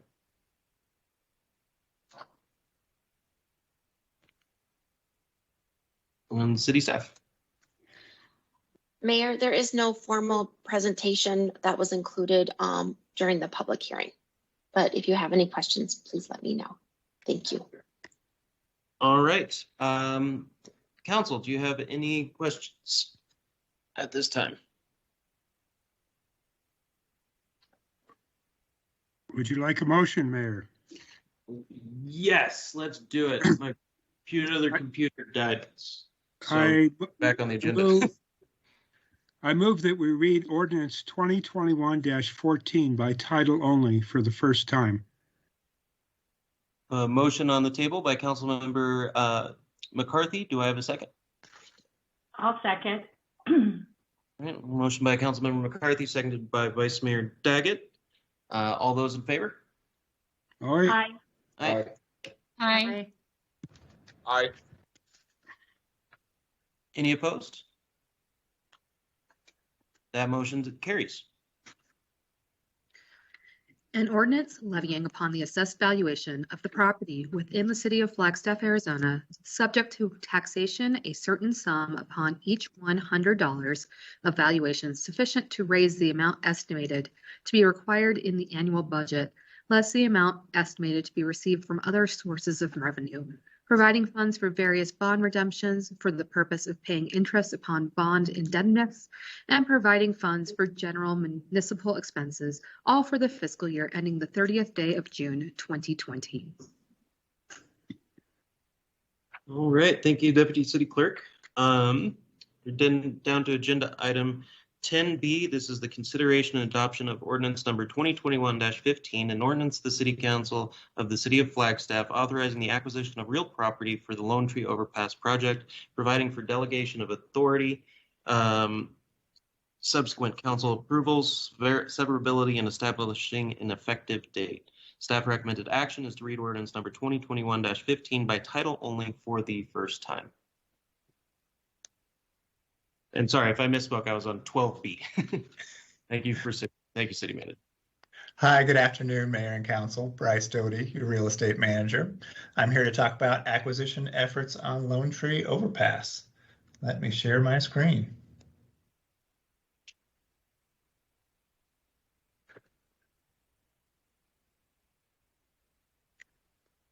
Okay, everyone I think knows where Lone Tree Overpass is by now.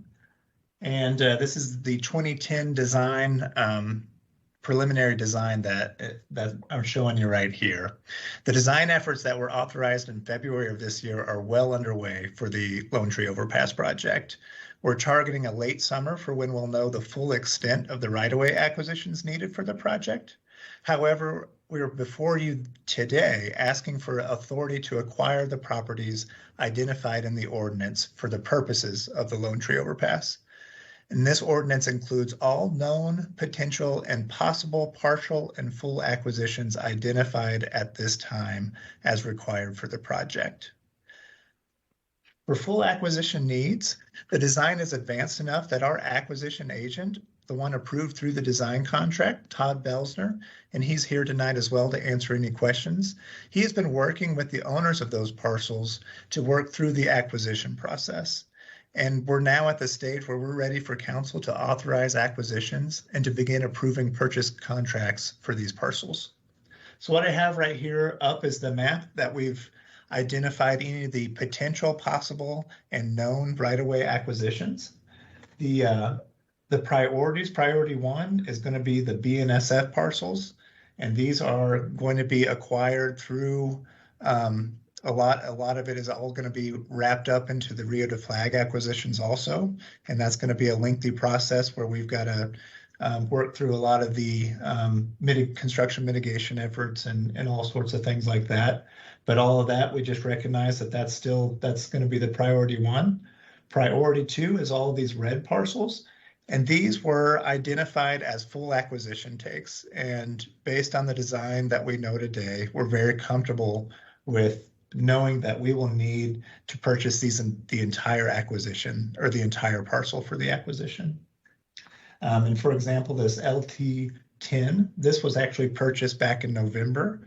And so right now we are in the process of negotiating with the owners of the other red parcels for acquisition purposes.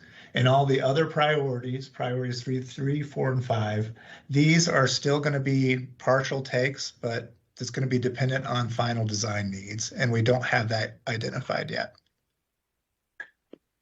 In order to deliver this project, we're going to need to acquire, as you can see, some homes and some business structures. And as an example of the sensitivity of these acquisitions, one of these homes was originally built by the current inhabitant's husband. I mean, these things go back a long way. And in order to minimize the hardships our acquisitions will cause, we're going to be following the Uniform Act process. And as we all know, we are in a tight housing market. Finding replacement housing is not as simple as using the purchase price we provide to buy these properties to the owners to go find a replacement property. In this market, in order to find a replacement property that is equal to or better than what we're acquiring, it will require increased costs. And that's really where the Uniform Act kicks in. It provides relocation benefits in order to make owners, renters, and businesses as whole as possible. And so it's, as a kicker, it's not only about doing the right thing, but it also ensures our eligibility for continued federal and state funds. As a brief overview, the Uniform Act process really starts at project inception. So as soon as we know the design needs, we start sending out notice of eligibility to all those full acquisitions. And that's what we've done. We've also ordered appraisals and we've approved them. And now we're negotiating with those owners over offers and determinations of relocation benefits. As I mentioned earlier, those priorities that were broken out on the map, this is just where they're at. Just to recap, the priority 1 is those yellow parcels. Those are going to be progressing in the same for the Rio de Flag project. The full acquisition project acquisitions, those are the red parcels. Those are the ones where we're really sending out offers and looking to acquire those in the coming weeks and months. And then the other ones, we're still waiting on the full design needs before we start acquiring these ones. And then, so in order to close on the acquisitions in a timely manner, the ordinance presented to you today allows an option for council to give its prior approval for any purchase contracts for a property, so long as the purchase price is reasonably consistent with the city's appraisal of just compensation. This option will allow the staff to close quickly on transactions. Additionally, as the calculation of relocation benefits is dependent on the availability of examples of replacement houses listed on the market, that's a mouthful, we'll be asking council to give its prior approval for any relocation contracts in an amended ordinance. And that is the end of my presentation. I do have Todd Belsner, the acquisition agent, available, as well as Christine Cameron, the project manager, for any questions you may have. Thank you. Thank you, Mr. Doty. Council, any questions, comments, or motions?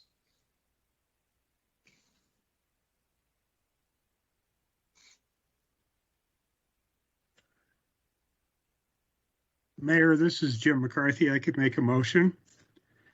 I move that we read ordinance 2021-15 by title only for the first time with option number 2.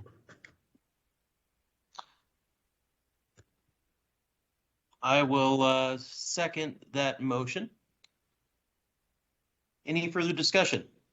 And I think just for clarification, option number 2 gives the city manager authority to approve any purchase contracts for this project without further discussion by the city council, as long as the purchase price is reasonably consistent with the city appraisal of just compensation to be paid for the property.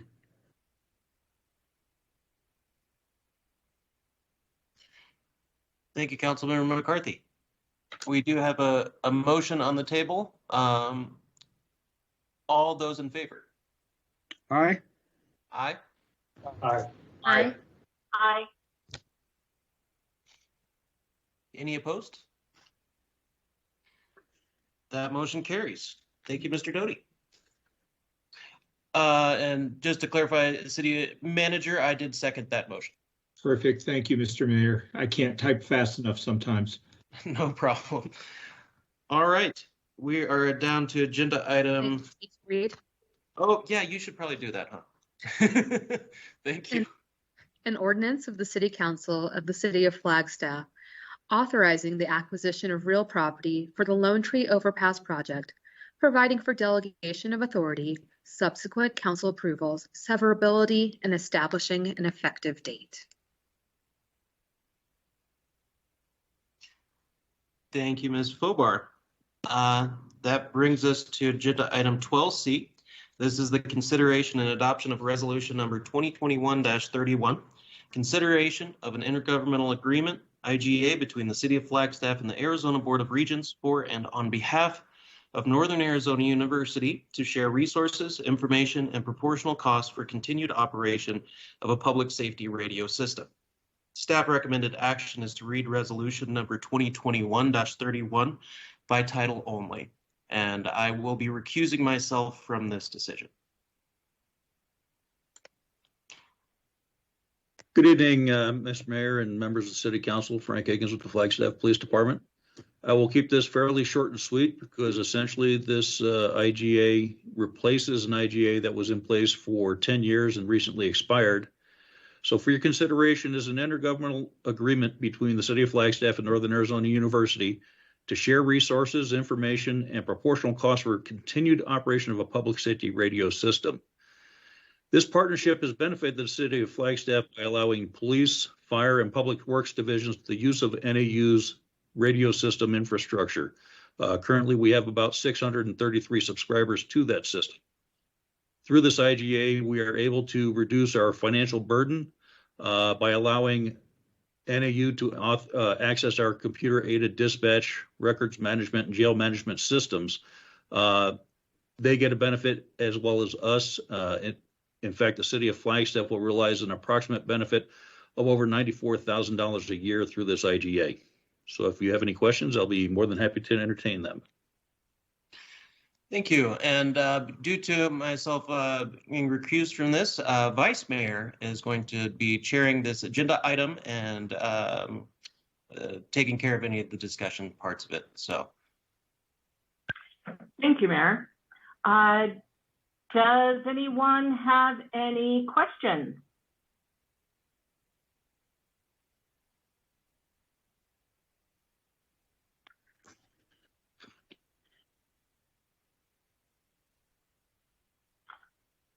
It does not look like it. Do you, Vice Mayor, I could make a motion on this. I am ready for a motion. You are ready. This is Jim McCarthy. I move that we read resolution 2021-31 by title only. Thank you. Is there a second? I'll second that, Vice Mayor. Thank you. That was Councilmember Shimoni, correct? Yep. All right. We have a motion and it's been seconded. Is there any further discussion or any discussion? All right. Hearing none. All those in favor? Aye. Aye. Aye. Aye. Are there? Thank you. Are there any opposed? All right. The motion carries. A resolution of the Flagstaff City Council approving an intergovernmental agreement between the City of Flagstaff and the Arizona Board of Regents for and on behalf of Northern Arizona University, NAU, to share resources, information, and proportional costs for the continued operation of a public safety radio system.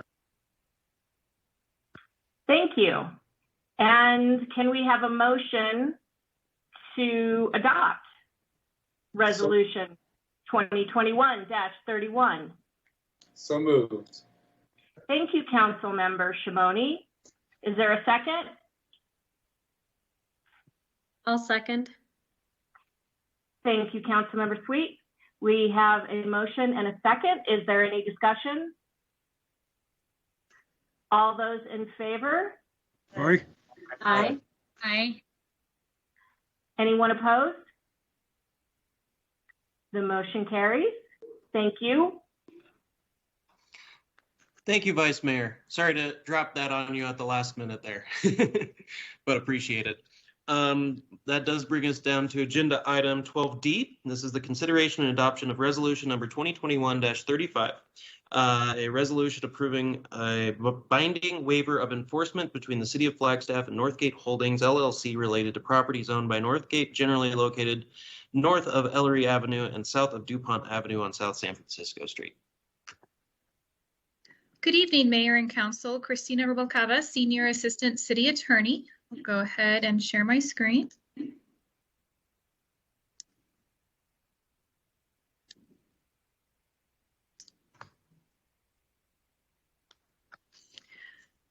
So tonight, before Council for approval is a binding waiver of enforcement for Northgate Holdings as a response to the Prop 207 claim that was filed. By way of background, on November 17th, 2020, the Flagstaff City Council adopted Ordinance 2020-28, which made various amendments to the Flagstaff zoning code. Among those amendments were the creation of a definition for high occupancy housing, what we refer to as HOH, restricting HOH of 4 units or more to the pedestrian shed of an activity center, and adding some parking, bedroom, bathroom, and other regulations. On March 30th, 2021, Northgate Holdings filed a Prop 207 claim with the city regarding 6 parcels of land on South San Francisco Street in the Southside neighborhood. The parcels are currently zoned community commercial. Northgate claims that as a result of the November 2020 code amendments, its properties have lost a collective $2 million in value. Here is a map showing the properties in Southside at South San Francisco Street and Ellery Avenue. Just by way of a refresher and for the public, so Prop 207, which is codified as Arizona Revised Statutes 12-1134, provides that if the existing rights to use, divide, sell, or possess private real property are reduced by the enactment or applicability of any land use law enacted after the date the property is transferred to the owner, and such action reduces the fair market value of the property, then the owner is entitled to just compensation from the state or the political subdivision. So what happens is the landowner must make a written demand for a specific amount of just compensation. The city then has 90 days to pay that compensation, amend the law, or permanently waive enforcement of the new land use law on the landowner's parcel. And if the city does not act, then the landowner may file a claim for just compensation in Superior Court within 3 years of the effective date of that land use law. And just compensation for diminution in value is really the reduction in fair market value for the property resulting from that land use law. And fair market value is the most likely price the land would bring if exposed for sale in the open market by a purchaser who buys it with knowledge of all the uses and purposes to which it is adapted and for which it is capable. So if approved by council, this binding waiver of enforcement, the city will agree and declare that the HOH zoning code amendments will not be enforced or applicable to the entirety or any portion of those 6 Northgate properties. So with that, I am available for any questions. Council, any questions at this time?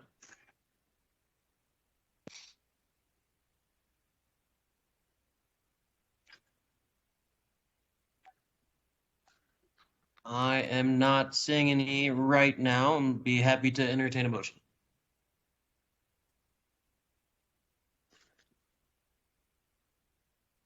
Mayor, I move that we read Resolution 2021-35 by title only. I have a motion by Councilmember McCarthy. Do we have a second? Just wait a second, it'll come.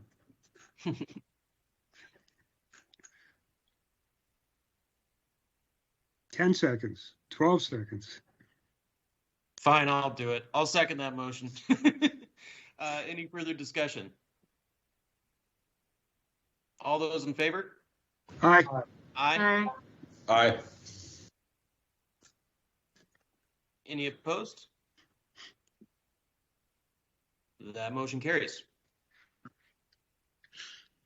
A resolution of the Flagstaff City Council approving a binding waiver of enforcement between the City of Flagstaff and Northgate Holdings LLC relating to assessor parcel numbers 103-15-023, 103-15-024, 103-15-025, 103-15-026, 103-15-002, and 103-15-003, generally located north of Ellery Avenue and south of the DuPont Avenue on South San Francisco Street within the corporate limits of the City of Flagstaff. I move to adopt Resolution 2021-35. I second that motion. Any further discussion? All those in favor? Aye. Aye. Aye. Aye. Aye. Any opposed? That motion carries. All right. We are down to agenda item 12E, the consideration and adoption of resolution number 2021-34, a resolution adopting the Flagstaff carbon neutrality plan. Staff recommended action is to read resolution number 2021-34 by title only. Ms. Antonopoulos.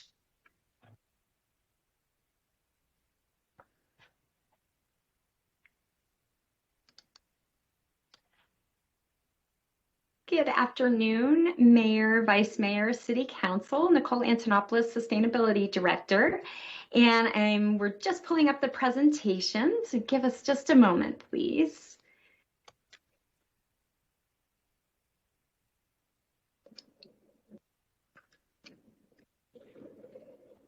Seem to be having a technical challenge, and I will go ahead and. Sorry, Nicole, we're having a little bit of a delay, but I've got it coming up right now. Wonderful. Thank you, Jenny.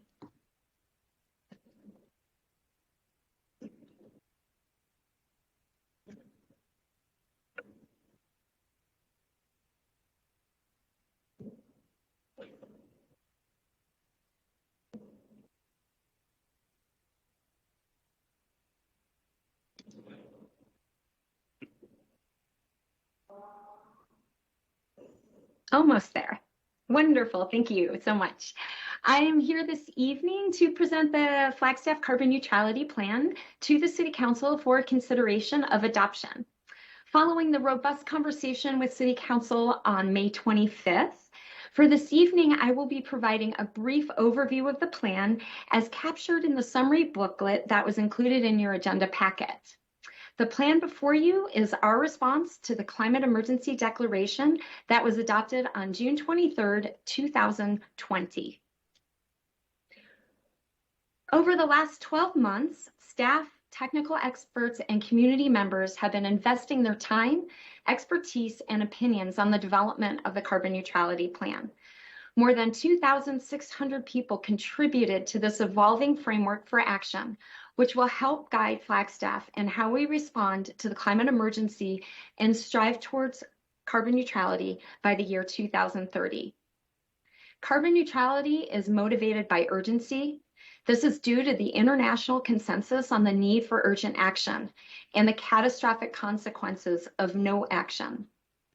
Carbon neutrality is also prescriptive. Our approach is guided by science and best practices. Council, I must emphasize that we do not have a lot of choices in what we must do to get to carbon neutrality. This is an investment in our future because we know the cost of climate change is incredibly expensive and that inaction will be much more expensive than action. And finally, carbon neutrality is supported by market leaders. The market is heading toward carbon neutrality. And as we are already seeing, there is and will continue to be opportunity for innovation and partnerships moving forward. The three overarching goals of the carbon neutrality plan are derived from the resolution brought forward by the Flagstaff community. The first goal is to achieve carbon neutrality by the year 2030. We'll need to reduce greenhouse gas emissions by 44%, and then we'll use carbon dioxide removal to balance any remaining greenhouse gas emissions and achieve carbon neutrality. The second goal is about adaptation to prepare Flagstaff for change. This will help us be more resilient to the climate changes that are already taking place in northern Arizona. And the third goal is about the Flagstaff community members who will be most impacted by climate change, to protect them from the worst impacts of this change and ensure that the costs and benefits of action are equitably distributed. For carbon neutrality, we need to rethink our neighborhoods, how we use land, and how we get around town, as well as how we relate to each other in concepts of equity and resilience. We need to rethink our energy sources and what fuels we use in our homes and our vehicles, and where our electricity comes from. We need to rethink our consumption and how much we use of both energy and material goods. And finally, our commitment, which is how we balance this all out and actually get to carbon neutrality. Here in Flagstaff, 50% of our emissions come from operating our buildings. Therefore, we must reduce our building emissions. This will require making them more efficient so they consume less energy. This will require it so that the energy they do consume is also cleaner. This is a known best practice. 30% of our emissions come from transportation. Therefore, we must reduce our transportation emissions. This will require transforming our community so that it becomes one that requires less driving. This will also require making the transition so that driving that does still happen is cleaner. This also is a known best practice. And at least 15% of our emissions come from waste and consumption. And I say at least because, as we've discussed before, our current inventory methods do not capture the embedded emissions in the products that we consume. Therefore, reducing our emissions from waste will require reducing consumption and producing less waste. This also requires managing the emissions from the waste that we do produce. Again, this is another best practice. The approaches above are the same approaches being used by cities around the world. When we research climate plans and carbon neutrality plans from other cities and nations, they are all essentially the same, though perhaps repackaged or reframed in some different way. Mayor and Council, the plan before you today is a middle-of-the-road framework for action. It could be much more aggressive, but this version is the intersection of technical expertise, best practices, and input from the Flagstaff community. So diving into the four focused areas of the proposed plan. When we discuss strengthening our neighborhoods, we're focusing on creating a resilient community, creating more equitable systems, and decreasing our dependence on cars. When we discuss cleaning our energy sources, we're focusing on advancing electric mobility, cleaning electricity, and building fuel switching. When we discuss managing our consumption, we're focusing on better management of consumption, materials, and waste. And finally, when we work to uphold our commitment, we are relying on carbon dioxide removal. If a plan is adopted this evening, staff will be focusing on the 3-year implementation schedule as identified on pages 36 and 37 in the plan. Simultaneously, we will continue our work with financial experts to develop a 2030 investment and cost avoidance scenario for carbon neutrality. And indeed, this is the next big question. How will this be funded? Please note that in the implementation schedule, we focus on what we can do now with the resources that we have, with fiscal opportunities that have and continue to present themselves, all the while that City Council and the community decide on funding mechanisms for these actions and this plan. We will also continue our work on an amendment to the regional plan that will align the climate change policies in the regional plan with City Council's carbon neutrality goals. The amendment will go through a public review period and then will come back to City Council in the fall of 2021. We will also set a schedule for quarterly updates to the City Council to maintain transparency on the city's efforts and, of course, keep our online action dashboard current. It's critical that we foster and grow confidence in climate action. We will kick this off by collecting more information about Flagstaff's businesses, their needs, and actions that they're already taking to support the city's climate work. A survey will be released with our partners to collect that data. We will also be developing advisory committees, specifically a business advisory committee, an equity advisory committee, and a youth advisory committee. Regarding the Business Advisory Committee, staff from the Chamber of Commerce, Econa, and City Community Investment Divisions were on our steering committee for this plan that guided all of what's in this document. But we must go further than that. And we've heard from the community that we need a better and more direct connection for a platform for innovation, assessing needs, and developing incentives to assist businesses if funding becomes available. I would like to encourage everyone to get involved. Sustainability staff are more than happy to meet with community members. Visit our climate action web pages for more information and resources.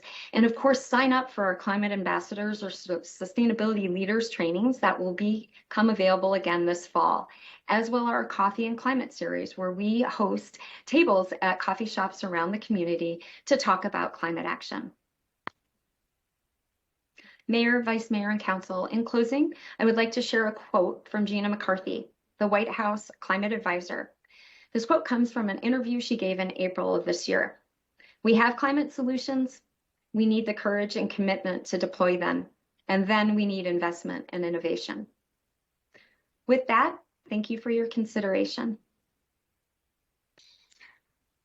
Thank you, Ms. Antonopoulos. We do have 5 public comments on this item, so I'd like to take them now. Thank you, Mayor. I have Sam Meyer on the line. Sam, you can go ahead and start your comments now. Good evening, Mayor and Council members. Can you hear me? We can. Yep. My name is Sam Meyer, and I live in Sunnyside.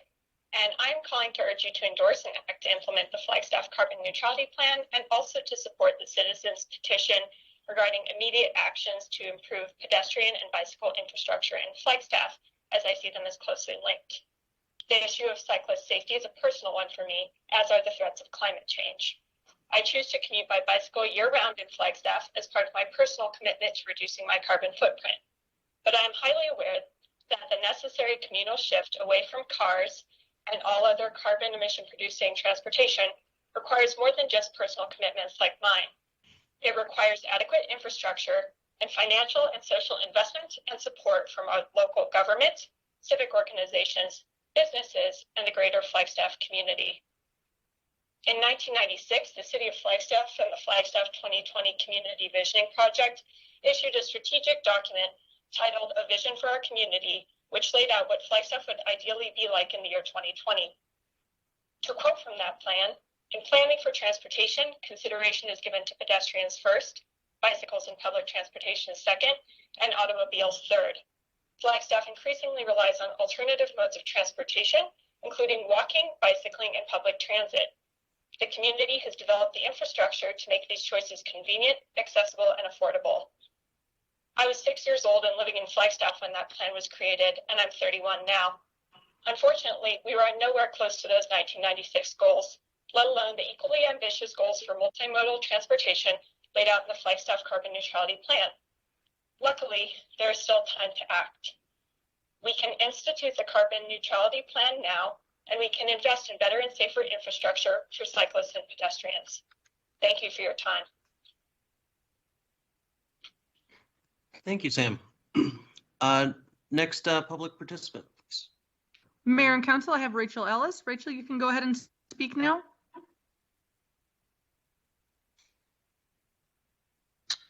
Hi, thank you, Mayor, Vice Mayor, and Council. My name is Rachel Ellis. I'm speaking today as a member of the Board of Friends of Flagstaff's Future. Council must take bold action and adopt the carbon neutrality plan. This is necessary for our city to achieve carbon neutrality by 2030. The carbon neutrality plan is the comprehensive strategy that outlines the necessary steps to reach this goal. Reaching our goal will require some big shifts for our community, but this is an emergency, and as such, this plan must be adopted today, as our work needs to start immediately. Urgent action is necessary to take advantage of what scientific experts are calling a small window of time this decade that the world has to avoid the worst effects of irreversible climate change. The Earth is now 1.1 Celsius degrees warmer than it was at the start of the Industrial Revolution, and the world must limit warming of our planet to 1.5 degrees Celsius according to the Intergovernmental Panel on Climate Change. The importance of this cannot be underestimated. This carbon neutrality plan provides a framework for action that includes the goals, target areas, and strategies that will take us down the path to carbon neutrality within this decade. The framework of action outlined in this plan is designed to evolve as we learn and as additional information and strategies become available. Technological innovation is increasing and national support for renewable energy is growing. With adoption of this plan, Flagstaff will increasingly become a resilient, strong, and connected community. We would be a community that understands the local impacts of climate change and thus are able to prepare for them, and we would be a community that also cares for the most vulnerable who are affected disproportionately by climate change. Flagstaff can have a thriving and diverse local economy where businesses are part of the climate change solutions. With the adoption of this plan, our community may begin to more thoroughly understand that we're all connected and that our current and future well-being is collective. Friends of Flagstaff's Future urges Council to adopt the draft carbon neutrality plan and to do so today. Now is the time for Council to exhibit strong leadership and take immediate action to set Flagstaff on its path to carbon neutrality. Once adopted, FQ urges the city to make carbon neutrality a guiding principle in its decision-making, as Flagstaff will need to be willing to invest and work creatively toward carbon neutrality. FQ looks forward to continuing to work with the city to build a strong and resilient Flagstaff, and thank you for taking our comments. Thank you, Rachel. Next, public participant, please. I have Steve Finch on the line. Steve, you may speak for 3 minutes. Mayor, Vice Mayor, City Council, and staff. Steve Finch with the Northern Arizona Lodging, Tourism, Restaurant Association. First, I want to specify that our association is in support of the need for a carbon neutrality plan. You have our support in that arena, but we do ask the fact that we do ensure we have collected all the information required before a decision to move forward with the current plan is collected. So as it stands right now, we would not support this until a meeting coming up in the near future is held and conducted, and you could acquire that information. You're making this decision tonight. If you make this decision to move tonight and move forward, you will then act or have the city staff acting upon that plan. I ask you as individuals, how many times in your history have you made a decision only to find out something later on that, had you known that when you were making that decision, would have changed the path you've taken? We're simply asking to take that same time here. Slow down, grab that information, digest it, make sure we're on the best plan possible before we pull the trigger and say, let's go forward. We also consider the date of the 2030 to be very aggressive. Now you're only looking at something that's 8 years out to become carbon neutral. We would like to see the city really go with a more realistic date, something more achievable in doing this. As we know, you're going to be looking for residents and businesses to volunteer to change their business, a way of doing it, so that they also can contribute to becoming carbon neutral.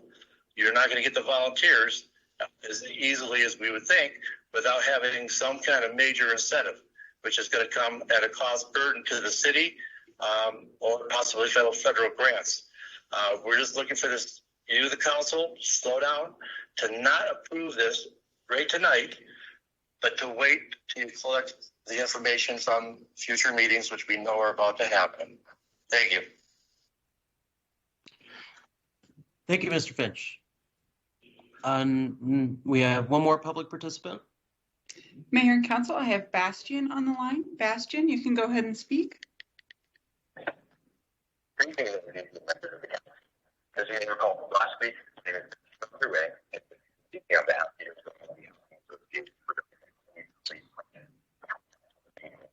I'm having troubles hearing the audio on this. My apologies.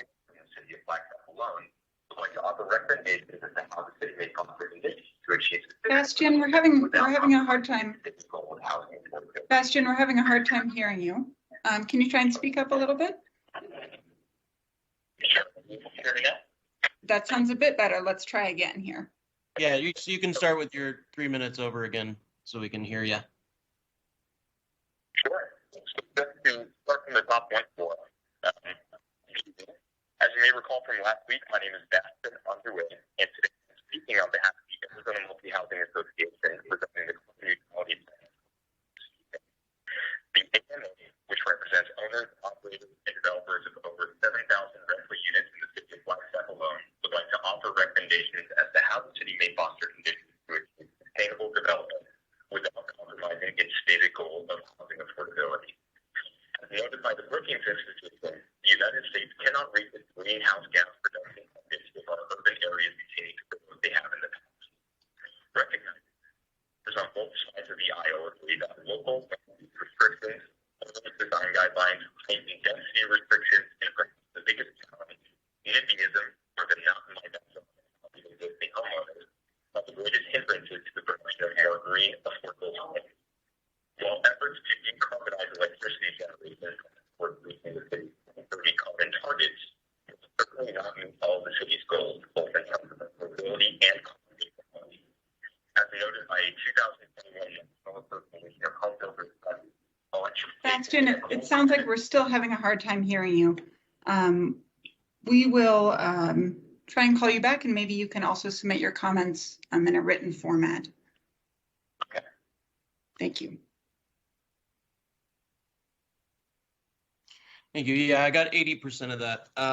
If we could get them back on the line through a different connection, that would be great. Also send it our direction written.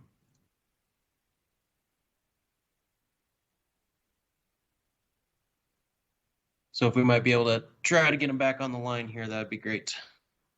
From a different cell phone potentially.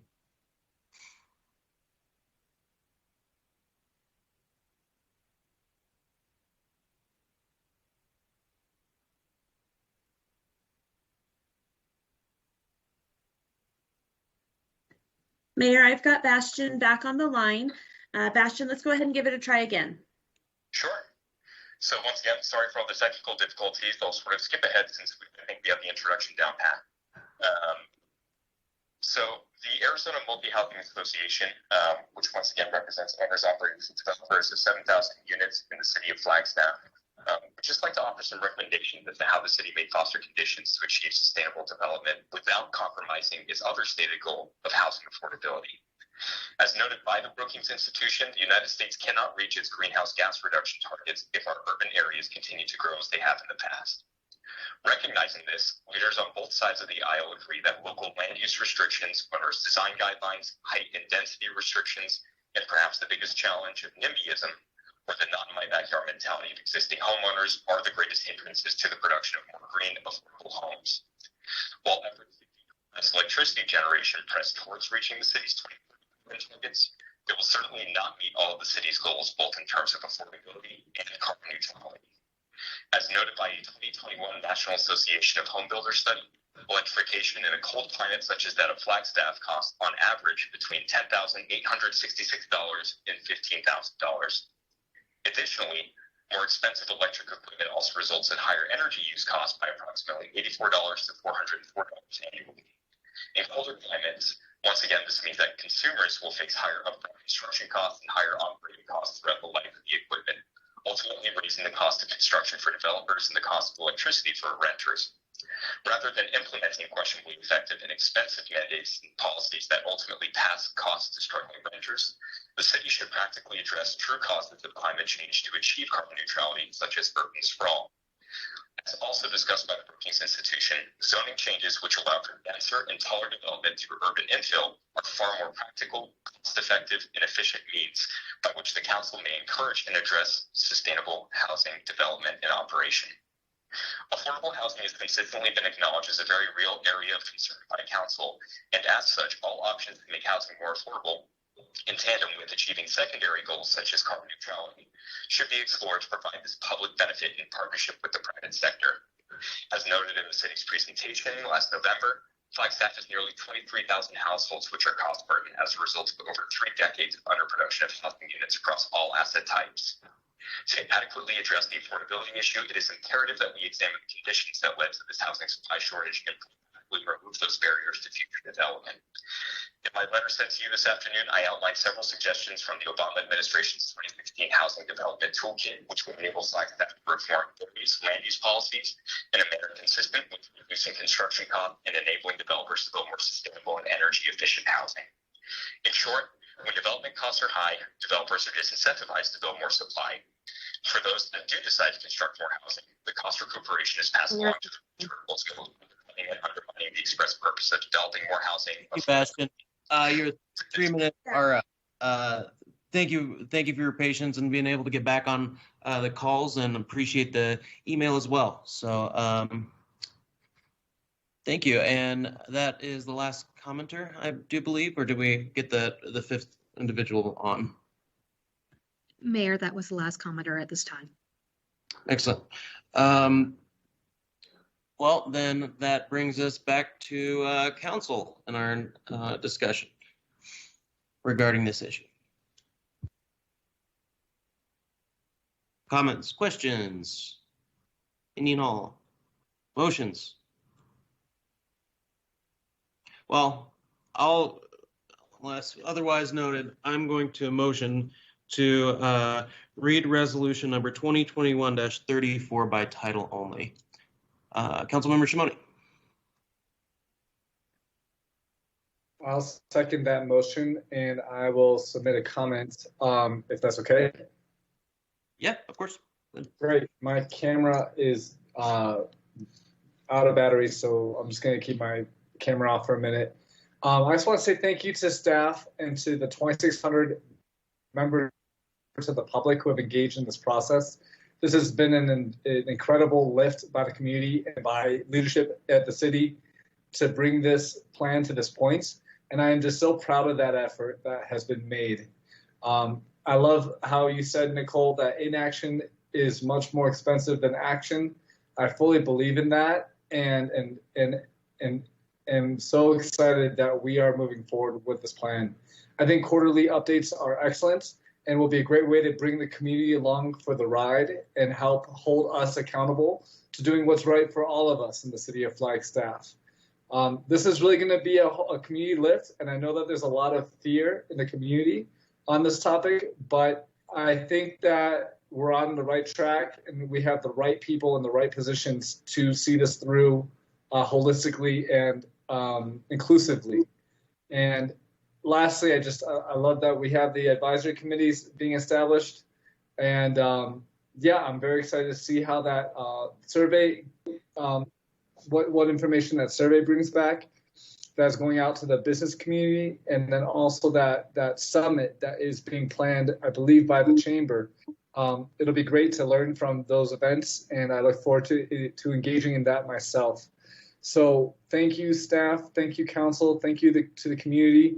and looking forward to the hard work ahead. Thank you. Thank you, Councilmember Shimoni. Vice Mayor Deggett. Thank you so much. I too would like to express my gratitude to staff, to Nicole and the rest of your staff, to all of the steering committee members, the chamber, Econa, our own staff, the county, APS, everyone who participated. And I look forward to much more engagement with the public, including the business community as we move forward, because this is our framework. And now we develop ideas together to achieve the success of this framework. I think that council all sees climate change as a real threat. I know that I do, and I am honored to be part of a council that adopts this, and I'm looking forward to getting to work on it. Thank you. Thank you, Vice Mayor. Councilmember Eslin. Hi, everyone. Thank you. This is a very exciting moment. Here we are, and to quote the words of our president on another issue from another time, this is a BFD, and a culmination of lots and lots of work. And I just want to sit here in celebration with my colleagues and in gratitude for the enormous community's worth of effort that has gone into getting us to this point, and the enormous effort that is still before us in order to implement this and make it effective and get the job done. We have our current council, which is by and large very supportive of all of these efforts, and will be there to help manage what's to come. The previous council put a lot of work into this, as well as the council before that.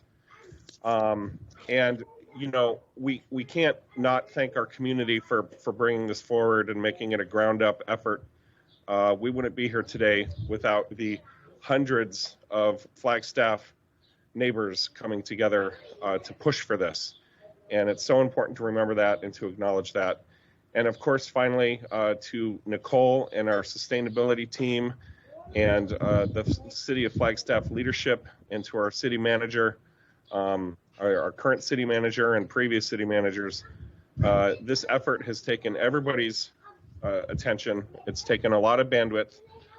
It's well worth the effort. And here we are. And I'm very excited to see what's to come. And I'm very proud of all of us. And I have spoken on the need and the importance of doing this many, many times. So I will spare you all those same sentiments again, and just sit here in gratitude and thanks, and ready to make another motion to adopt here in a moment. Thank you, Councilmember. Councilmember McCarthy. Well, I have some questions. The first question is, did a lot of hard work go into this? The answer is yes. The second question is there still a lot of hard work ahead of us? The answer is yes. And my last question is, but is it really worth it? The answer is absolutely yes. Thank you. Thank you, Councilmember McCarthy. Councilmember Sweet. Thank you, Mayor. I just wanted to thank Nicole and her team for this hard work. I just can't even imagine all the hours put into this. Thank you to our past and present council on helping get us to this point. And I really want to give a huge thanks to our community for working together, giving us the input needed. And I look forward to all of the future conversations that we're going to have, including our business community, our community members. And, you know, this is going to be hard work, absolutely. But we are up for the challenge. And I just thank everyone for working on this, especially you, Nicole. Thanks. Thank you, Councilmember Sweet. Councilmember Salas.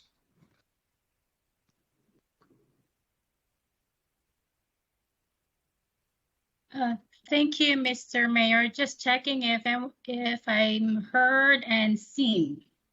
Yes. Good on both fronts. Thank you. Thank you. I'm here to seek expanded awareness and find balance. First, I acknowledge the amazing work that our sustainability staff has accomplished so far. I also express my immense gratitude to members of the community who have contributed in shaping the carbon neutrality plan. I also recognize everyone who has sent emails to council and who have spoken today. One of the goals of the plan is creating resilient neighborhoods. And I wonder if the neighborhood associations and homeowners associations have been involved in this plan.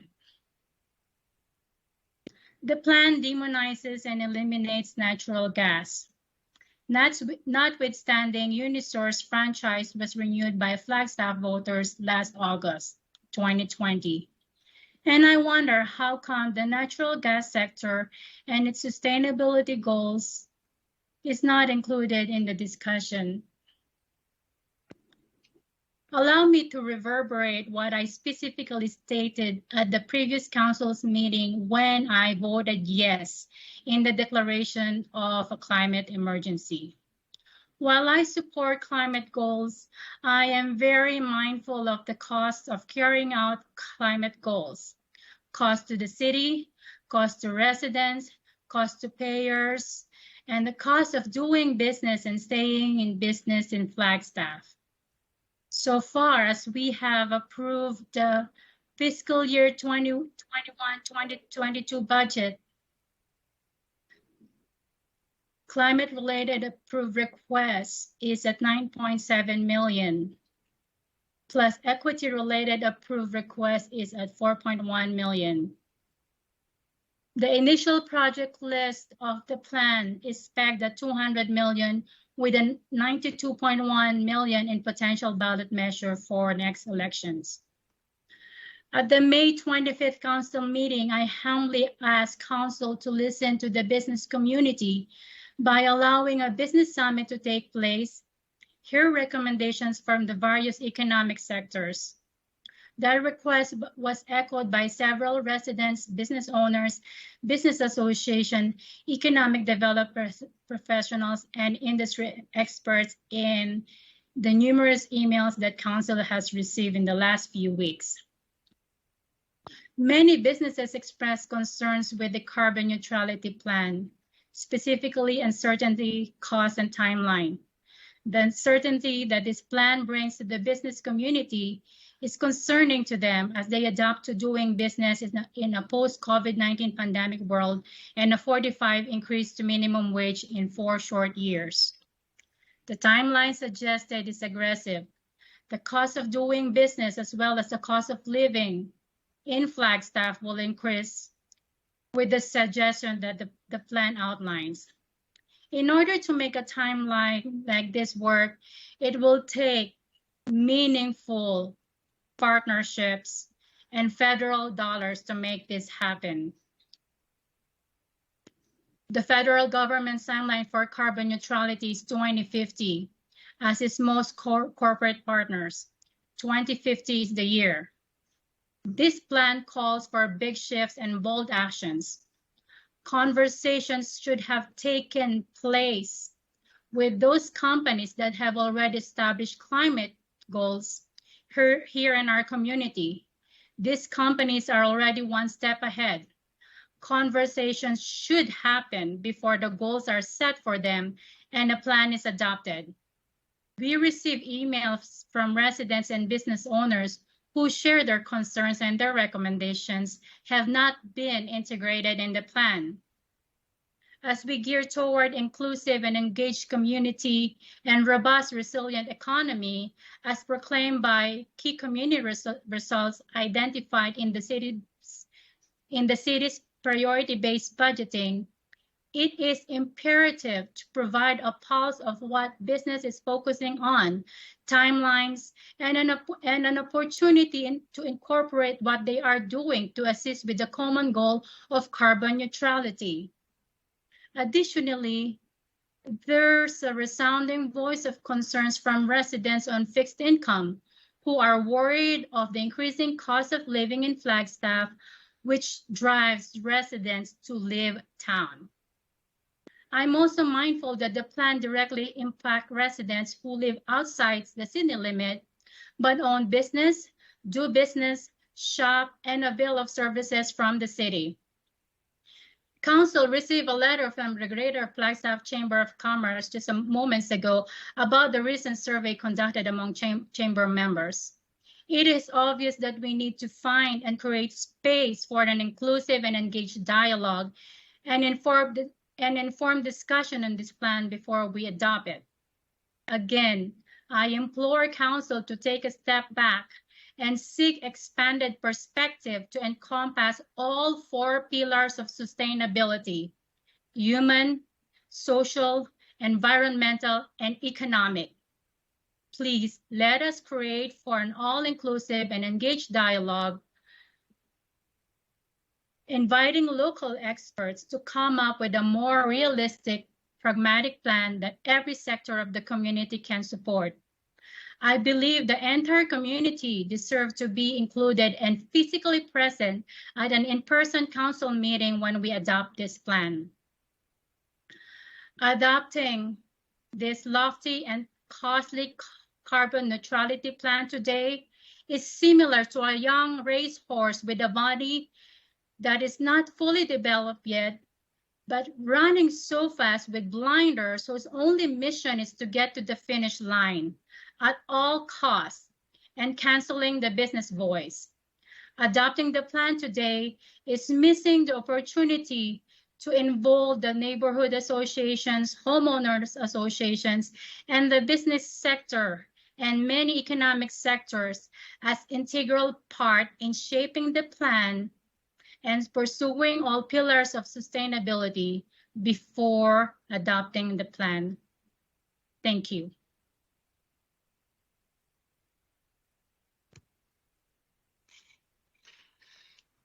Thank you, Councilmember Salas. And I just want to say myself that I appreciate all the outreach efforts that have occurred, especially amidst COVID, especially amongst many hurdles that have been faced.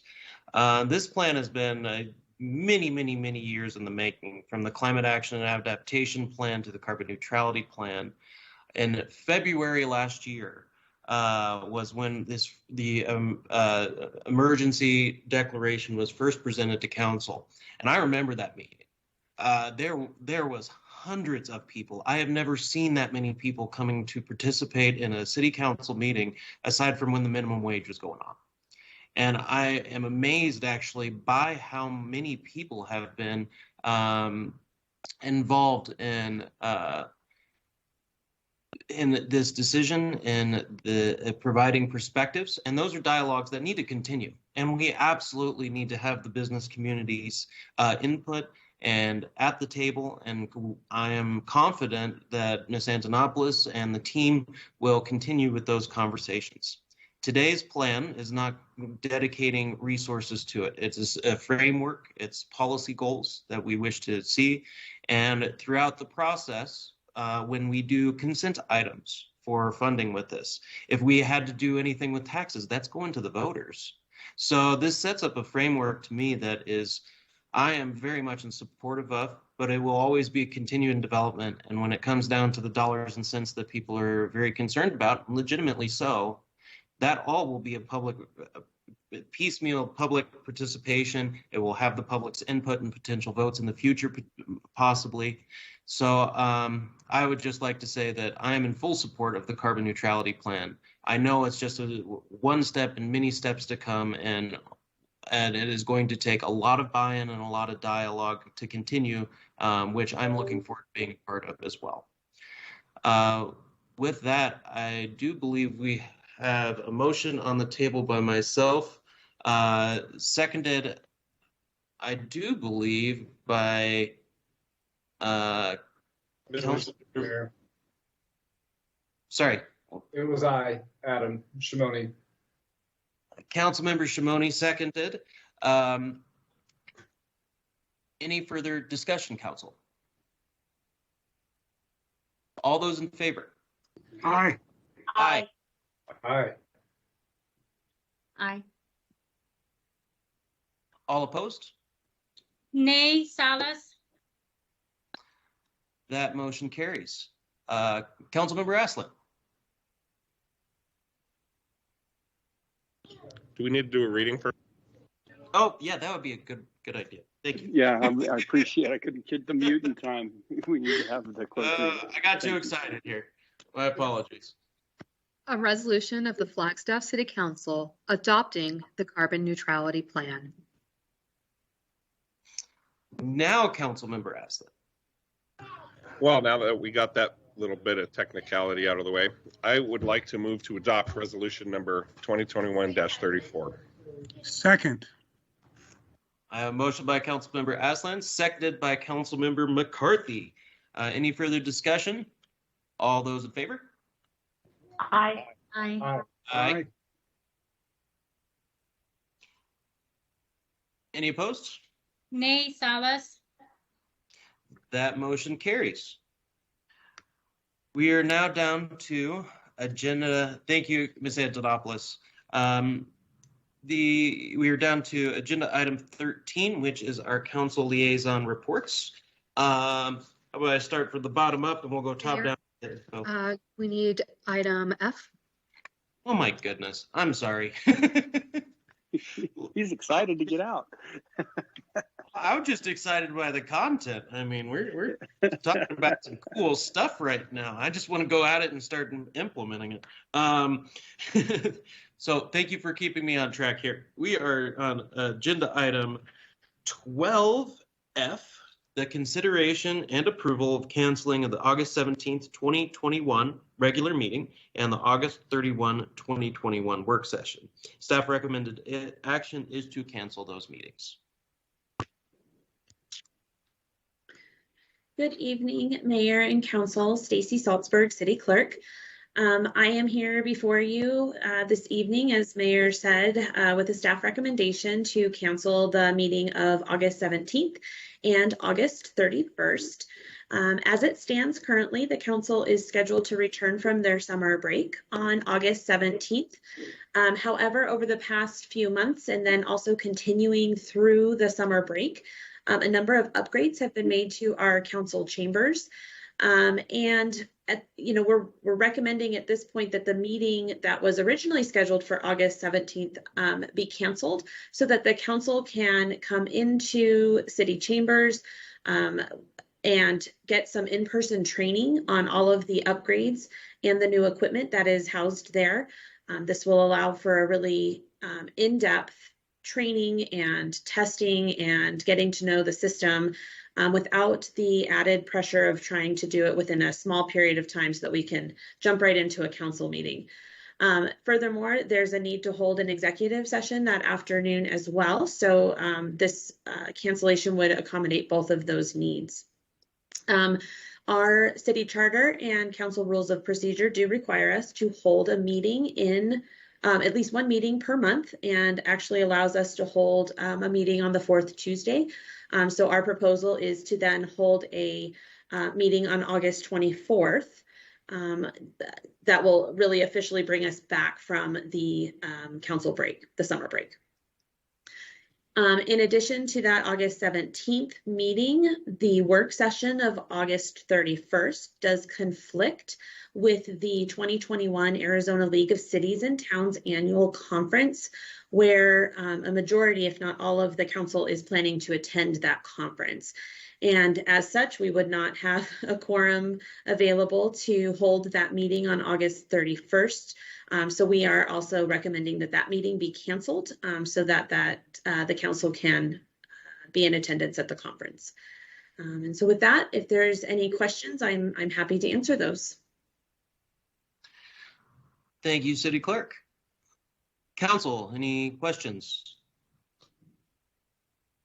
Comments, motions? Q's and M's. Mayor, this is Jim McCarthy. I move to approve item 12F. All right. I have a motion by Councilmember McCarthy. Do I have a second? I'll second. Seconded by Vice Mayor Daggett. Any further discussion? All those in favor? Aye. Aye. Don't twist my arm. Aye. Aye. Any opposed? That motion carries. All right. Now we're down to agenda item 13, our council liaison reports. Let's start with Councilmember Sweet. Thank you, Mayor. I attended the BPAC meeting last night, and this commission worked so hard. We talked a lot about the new art that is being proposed out at the airport, some amazing and creative things happening there. And we also discussed further the downtown library entrance. And I just really appreciate all of the hard work with the commission and the creativity and the ideas. And it was a great discussion. Thank you. Thank you, Councilmember. Councilmember Shimoni. Thank you, Mayor. Last week, the CJCC, the Criminal Justice Coordinating Council, had our retreat, and we did it up at the Elks Lodge, and we had a very nice in-person retreat. We covered a lot of ground, and it was great. It was a really good conversation that we had. We worked on our strategic plan, of which at some point, hopefully in somewhat of the near future, we'll be going out to the public for a public review of some sorts. Those details are still being worked out, so I will keep you and the public updated as to how that public review works. We'll work on that strategic plan because we want to make this inclusive and as transparent as possible. Very exciting stuff. And then the Indigenous Commission met last week as well. And I'm trying so hard to remember all the topics they covered, but the one that comes to mind the most is the conversation we had around land acknowledgement and the excitement for the fair item on tonight's agenda. So Councilmember Aslan, thank you in advance for your leadership in bringing that forward. The commission's very excited about that conversation, and they look forward to helping lead and help shape that acknowledgement, assuming council decides to move forward with that. I apologize, I don't recall what else the commission discussed at the top of my mind, but I will say that the energy on that commission was really good and the discussion was really nice, and they're starting to find a groove. So that's very exciting since it is a new commission and they're starting to really get their feet on the ground. I think that's all I have, Mayor. So thank you. Thank you, Councilmember Shimoni. Councilmember Salas. Thank you, Mr. Mayor. I have no update tonight. Thank you. Thank you. Councilmember McCarthy. Nothing tonight. Thank you. Councilmember Aslan. No updates to report right now. All right, and Vice Mayor? Nothing this evening. Excellent. Well, I have nothing to report aside from PSRS. We approved a hire that had previously retired from the city and is coming back in a different capacity. So aside from that, I think we are down to agenda item 14A. This is a future agenda item request, a citizen's petition regarding lack of safe and accessible bicycle and pedestrian infrastructure in Flagstaff. Do we have the public participants on the phone? Mayor, we have Scott Heinous on the line on the Teams meeting. Scott, if you'd like to go ahead. Thank you. Mayor Deasy, Vice Mayor, and council members, thank you for giving me the opportunity to speak to you this evening. My name is Scott Heinches, and I am one of the organizers of Flag Bike Party and owner of Cosmic Cycles in Flagstaff. Last Wednesday, we submitted our petition calling for the reallocation of Proposition 419 funding to prioritize bicycle and pedestrian infrastructure within the city of Flagstaff. In 4 days, we collected 865 signatures from a most diverse and concerned cross-section of Flagstaff citizens, and I believe this speaks volumes on the urgency of this need. As you may know, Prop 419 allocated 20% of its funding for bicycle and pedestrian infrastructure, but this is not sufficient to keep up with other development happening in town, while the majority of the provided funding is to mature car culture. The beauty and simplicity of this reallocation of funds is that there is already a start.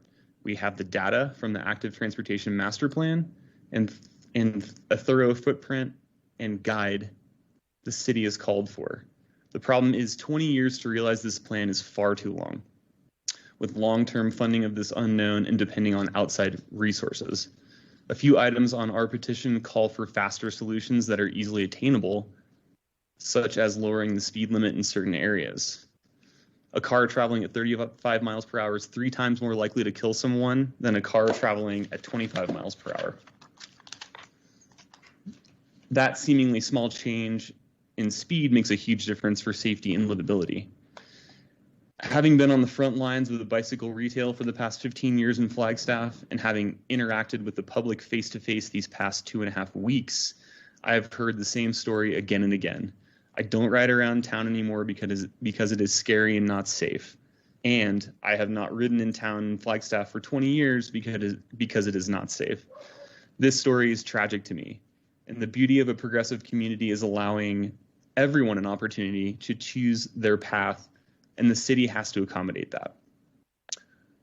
All we see is short-lived apartment buildings popping up at speeds incomprehensible, traffic getting worse, and very little consideration for the community and livability of Flagstaff.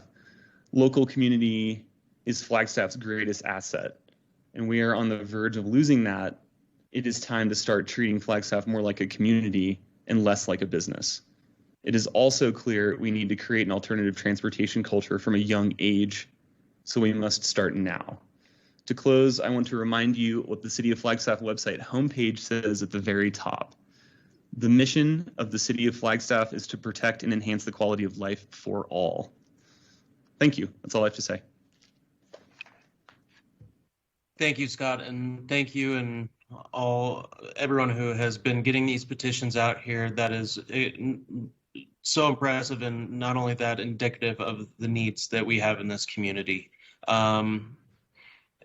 With that, I would like to take the other speakers on our list if we do have them on the line to participate. So thank you, Scott. Yeah, thank you.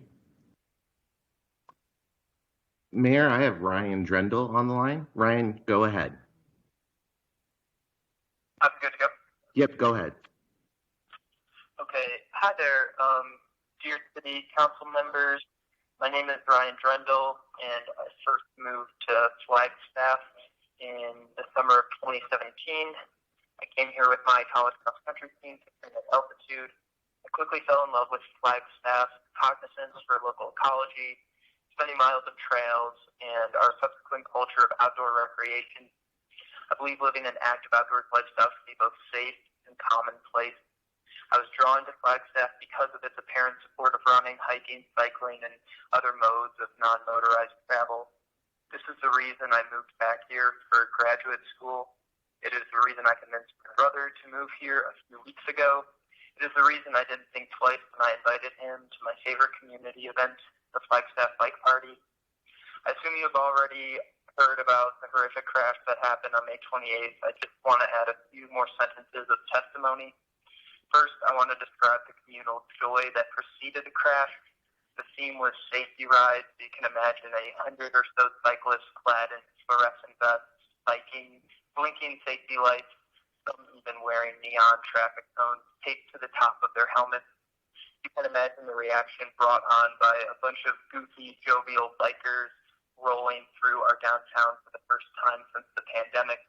Families on every block were taking pictures, waving and echoing our giddy bike party salutations. I've never seen so many faces smiling in our little town at once. It felt like we were a parade on two wheels, helping Flagstaff celebrate its return to normal. I was actually laughing and smiling, catching up with a friend when I saw the tow truck driver run over 6 people.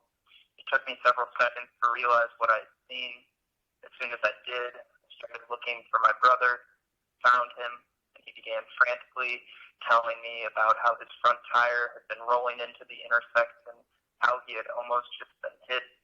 I said the first thing that came to my mind, I'm sorry, I shouldn't have brought you here.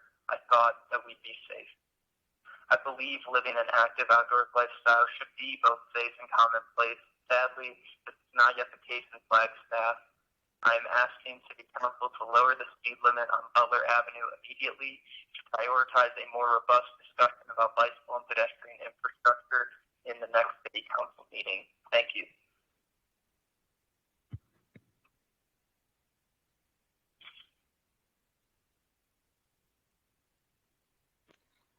Thank you, Ryan. Next speaker, please. I have Sarah Andrews on the line. Sarah, you may speak to council for 3 minutes. Thank you. Council members and mayor, on May 28th, I invited my friends to the first bike party of the year to celebrate my birthday.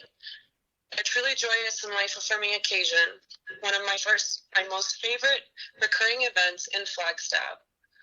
The fact that a bike party landed on my birthday this year felt serendipitous. As we all know, it was anything but. As a Flagstaff resident, cyclist, and driver, I am forever changed by what happened. Unfortunately, not everyone in Flagstaff has learned a lesson from that night. It has become unmistakably clear to me that by biking the streets of Flagstaff is a perilous undertaking given our current infrastructure. Flagstaff builds itself as a bike-friendly community, but the city can no longer evade reckoning with the truth of the matter. Navigating the streets of Flagstaff as a cyclist or pedestrian is unsafe. We ask that the mayor and council take heed of the recommendations included in the petition recently submitted by Scott Hinches and take the strongest action legally possible to expedite the implementation of the Active Transportation Master Plan. The trauma and grief of this event has rippled out to our community as a whole. I urge you to do everything in your power to provide for our community in a meaningful way as those of us who survived come together and recover. Thank you. Thank you, Sarah. Next speaker, please. Mayor and council, I have Allison Gitlin on the line. Allison, please go ahead and speak. Mayor Deasy, Vice Mayor Daggett, and council members, I want to thank you for taking my comment, and I hope it's okay if I start by thanking all of the speakers who have gone before me on this topic, because I just can't imagine what they're all going through. I missed the bike party by a very last-minute decision, and I feel for everybody who was involved. In this agenda item, I'm speaking for Sierra Club Grand Canyon Chapter, and I'm going to read a letter aloud that we submitted last week. A few weeks ago, tragedy struck, causing long-term physical and emotional damage to many, and the very premature death of 29-year-old Joe Wheaton. This particular incident stands out because it was witnessed by dozens of individuals. But pedestrian and cyclist fatalities and injuries are unfortunately too common in Flagstaff. As an organization that cares about equitable and sustainable transportation networks to protect human health, rescue our climate, and defend our communities and wildlands from harm, Sierra Club Grand Canyon Chapter supports the request of our fellow Flagstaff residents to act quickly to improve pedestrian and cyclist safety in this community. We therefore add our members' voices to a list of individuals asking for the following 3 items to be considered in a future City Council agenda without delay. 1, to reallocate the $157 million allocated via Prop 419, continuation of sales taxes, roadway, pedestrian, bicycle, and safety improvements, to fund projects that slow down traffic, improve pedestrian and bicycle safety, and fund the safety infrastructure identified in the draft Active Transportation Management Plan. 2, to install protected bike lanes and improve protection on streets and intersections identified as being most dangerous and working paper for pedestrian and bicycle City of Flagstaff active transportation plan. Complete this work please in 2022 and 2023. And 3, reduce the speed limit on Butler Avenue and Munchie Road to 25 miles per hour by August of 2021. We appreciate your attention to this matter. Thank you. That's all. Thank you, Allison. Next speaker, please. Thank you, Mayor. I have Shauna Hankshus on the line. Shauna, you can go ahead and give your comments now. Great. Hi, thank you, everyone. My name is Shauna Hankshus. I'm an elementary school teacher, Flagstaff resident, bike commuter. I spoke last week and shared some of my background and why being able to bike in Flagstaff is important to me. Today, I'd like to share that this is personal for another reason too, having witnessed and been a part of the horrible accident that happened May 28th. KNAU has recently reported that the tow truck driver was not speeding when he ran the red light and yet caused an unbelievable amount of damage. So this is when we're trying to cross Butler to get to campus. So how embarrassing for a city that there is not a safe way to get between downtown and our NAU campus, where we have I appreciate that there are some long-term plans that will include bicycle and pedestrian safety, but we can't wait. The speed limit on Butler is too fast, and lowering it is an important item on the citizens petition. The risk of death for a bicycle or a pedestrian is approximately 10% if hit by a vehicle traveling 23 miles per hour. The risk of death is 25% at 32 miles per hour, 50% at 42 miles per hour, and roughly 75% at 50 miles per hour. This is based on data from peoplepoweredmovement.org. Your mission is to protect and enhance the quality of life for all, and I feel like increased safety measures now would be a good way to do that, and I urge you to take action before you go on break. Thank you, Shauna. Next speaker, please. Mayor, I have Jordan Williams on the line. Jordan, please go ahead. Flagstaff City Council members, just offered to all. My apologies. I'm having trouble hearing you on the connection here. Mayor, we'll call him back. Okay, thank you. Oh, wait, hold on. Jordan, how about now? Yes. Can you all hear me? There we go. Yeah, Go that's ahead. a bit better. You can start over, please. I'd appreciate it. Thank you.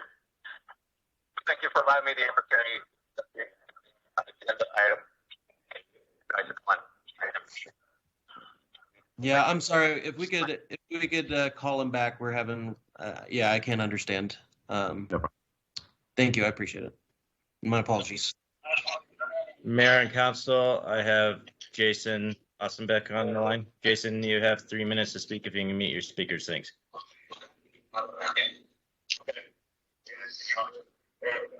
You can speak now. Yeah, please mute your speakers. You can speak now.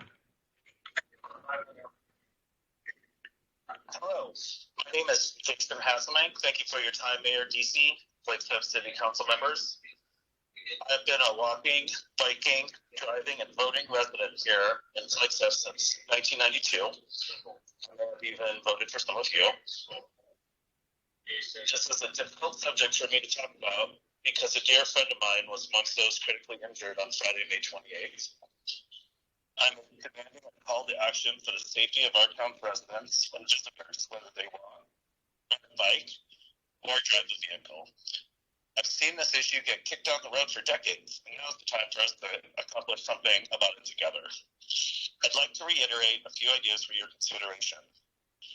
I believe significant funding from Proposition 419, passed in 2018, that currently only serves increased vehicle traffic, can be reallocated for inclusion of safe bicycle and pedestrian infrastructure.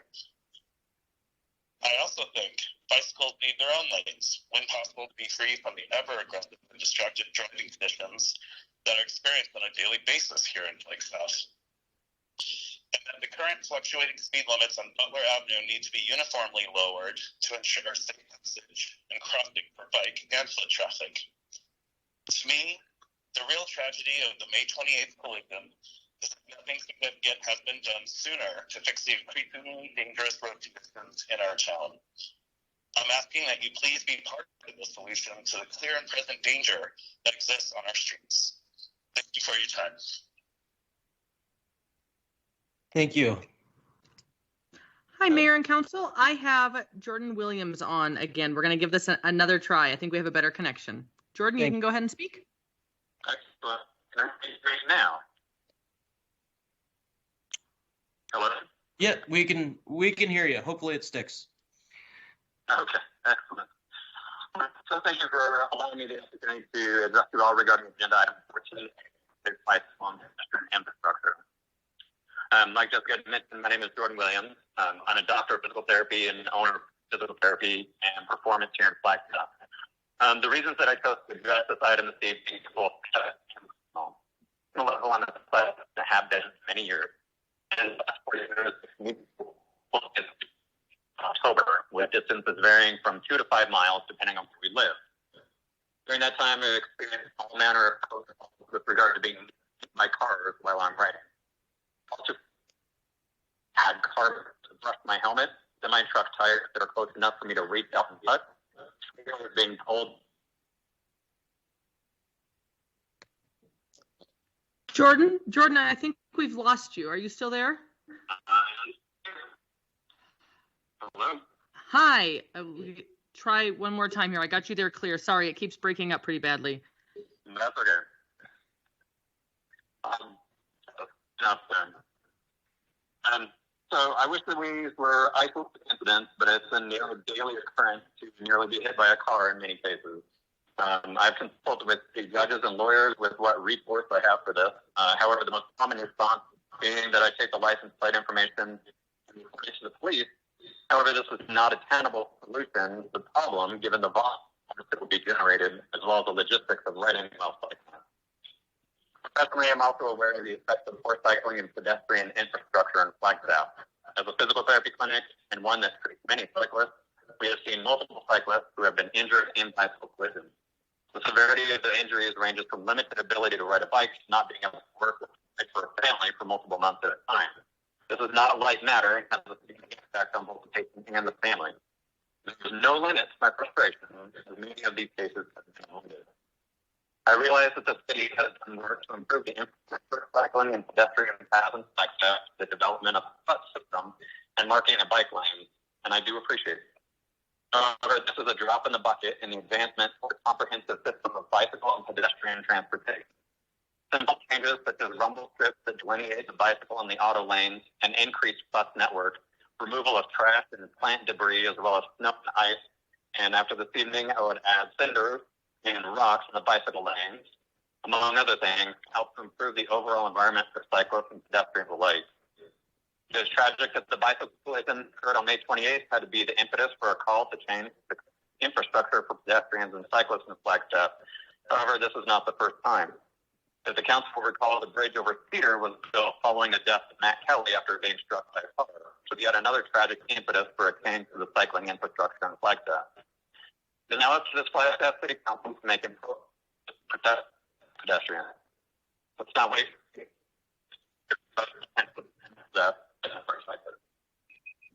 Thank you. Thank you, Jordan.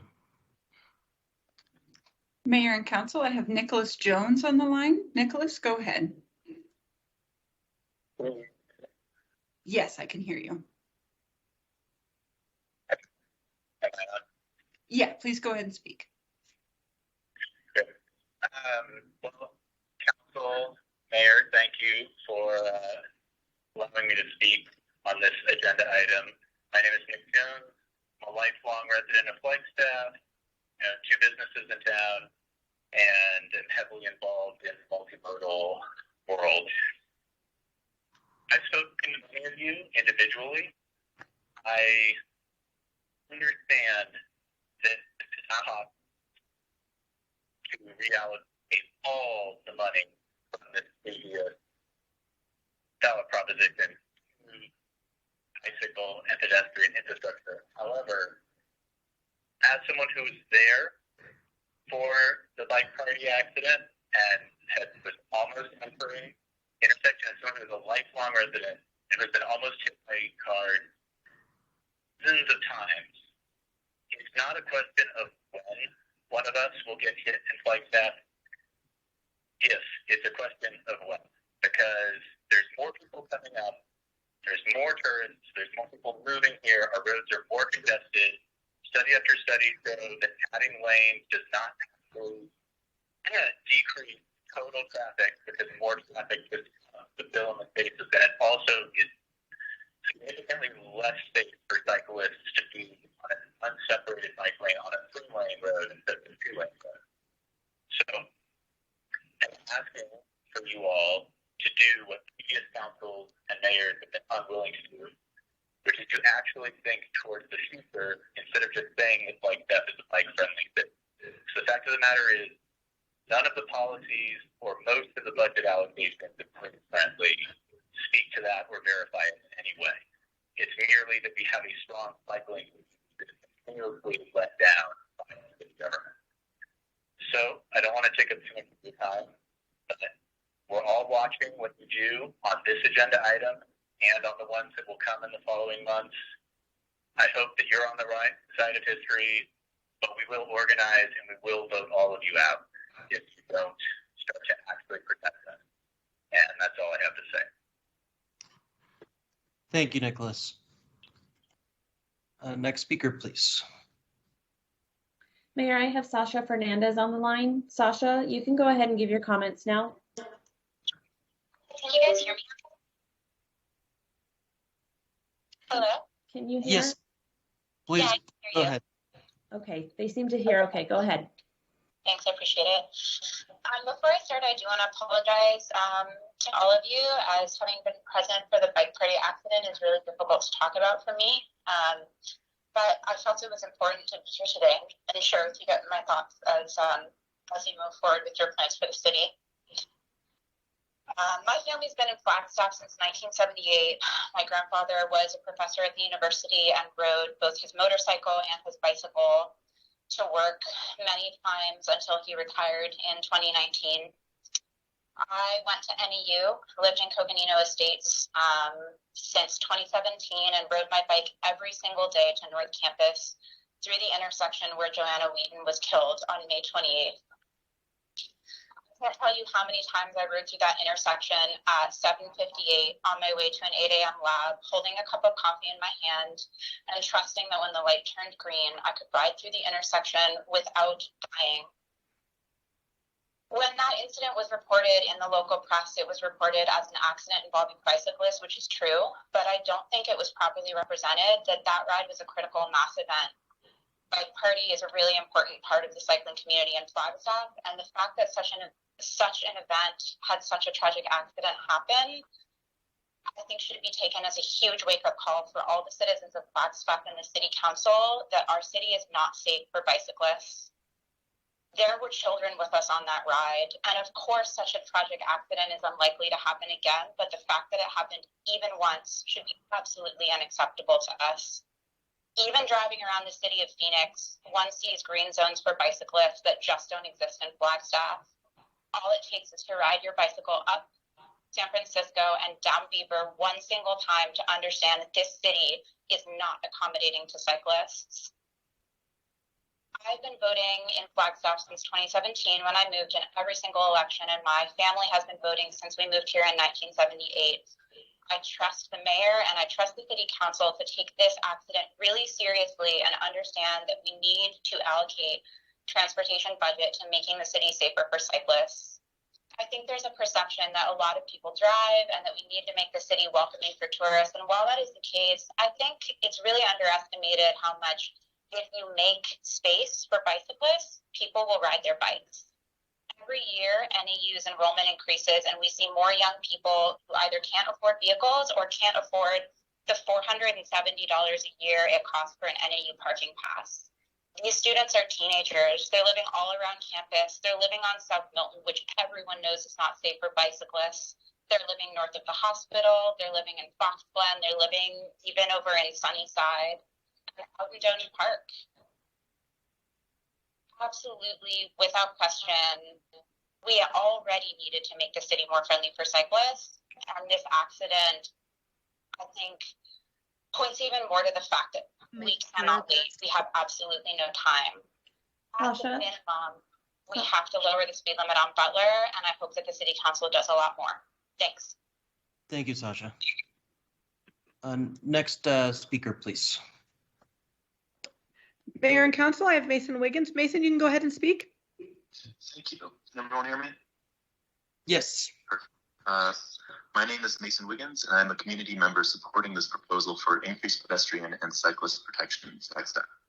As it stands, the people of our community fear commuting by bicycle or foot, as close calls and collisions with vehicles are all too common. Unfortunately, our current transportation infrastructure largely benefits only vehicular traffic, which comes at the expense of the community.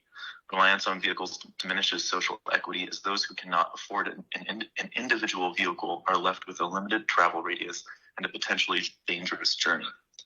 Further, personal car ownership as the norm exacerbates social isolation and environmental degradation. Alternatives, however, hold the ability to strengthen community, create equity in transport, lessen environmental impacts, increase foot traffic and local business patronage, and give individuals a more tangible connection to their city. We need more than just bike lanes and sidewalks at dangerous intersections. We need separate, well-lit, and accessible bike and pedestrian paths connecting major areas. We need to limit vehicle traffic and increase foot traffic for local businesses. We need to make this city more accessible for the community-minded individual instead of prioritizing the visiting tourist. As a progressive community, we have the opportunity to enact a lasting change that does just that.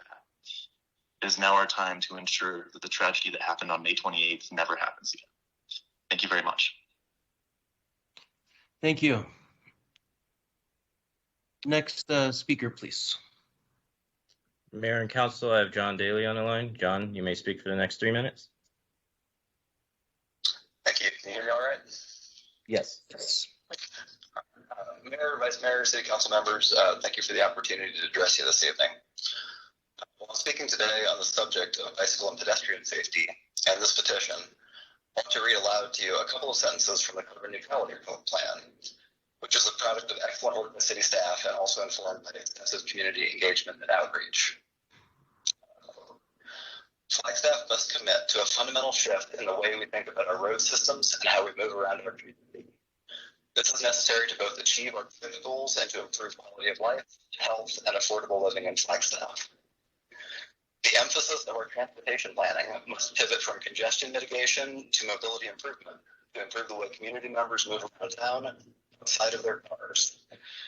As Flagstaff grows, we have a choice. We can invest in building more roads and more lanes to attempt to reduce traffic, knowing that adding more vehicle lanes rarely improves traffic flow. Alternatively, we can manage demand, decreasing the demand for car trips and car infrastructure, helping people to choose active, healthy, enjoyable transportation while reducing the number of cars on the road. We must reimagine how our transportation can work and shift our approach in the city's policies, processes, and plans. End quote. So with that background, the actions called for in this petition are not radical. They fit directly with a policy document that was decisively approved earlier this evening. It's time for us to abandon the failed policies of endless car-centric infrastructure and put people-driven modes of transportation first. This body must act quickly, preferably before you go on your break, to protect the citizens of Flagstaff, and also to show that you're serious about the climate action plan. Thank you. Thank you, John. Oh, and it's my understanding that was the last speaker. Just wanted to confirm. Yes, Mayor, that is the last speaker we were able to get on the line. Thank you. I will open it up to council, but I can just say I know where I'm at with seeing this fair go forward. So council and Shimoni, I'll let you take the first spot on this. So. Okay, thank you, Mayor. Wow, what a topic and what a fair It's time for us to shift away from building lanes for cars and start shifting our priorities to build for our pedestrians, our bicyclists, and our public transportation as a top priority, rather than the way we've been doing these things. I want to thank the community for their engagement. This is just the beginning, but the outcry in the community and the passion that the Flagstaff community has been humbling and is so powerful. Council, now is the time. Now is the time. No more excuses. No more distractions. No more asking our cycling community to wait for change while sharing the road with vehicles separated by a thin strip of paint. In my mind, those days are over, and we need to start shifting away from that ASAP. I do believe that one day Flagstaff will become a bike-friendly community, but right now we are not that community. I think that cyclists take a lot of risk and by putting themselves on the roads, and that's including myself on a daily basis. And I'm proud to be a cyclist, but there are way too many close calls that are just not necessary. I think Prop 419 funding is a discussion I'd like to have with you, council and staff, and I think it needs to occur in an executive session along with a public session. I asked for an e-session on this topic maybe a year ago. Some of you might recall that. It never happened. I don't know why. But anyways, we need to talk about right-sizing our roads, long-term and short-term. But specifically short-term, I think we need to identify some of the main hierarchy roads that can be right-sized before the council break. You know, Beaver comes to mind as a great example of that. Roads that cyclists use regularly and that there aren't that many vehicles traveling on that road, to the point that if we did take a lane away as a pilot to test how that might work, it would be a benefit to the community and to the transformation that we're looking to create. When we talk about speed limits, what's the big difference between 35 and 25 for the driver? Maybe a couple minutes, but yet for us as cyclists and pedestrians, it can be life and death. And it's time that we address that before the break. Separate lanes, creating a holistic route across the community is what we need to address, council.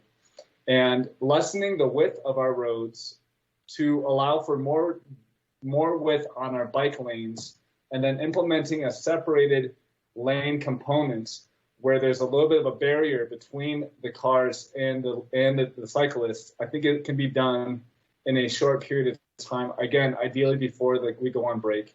And so that the community this summer who cycles can get around Flagstaff safely and comfortably.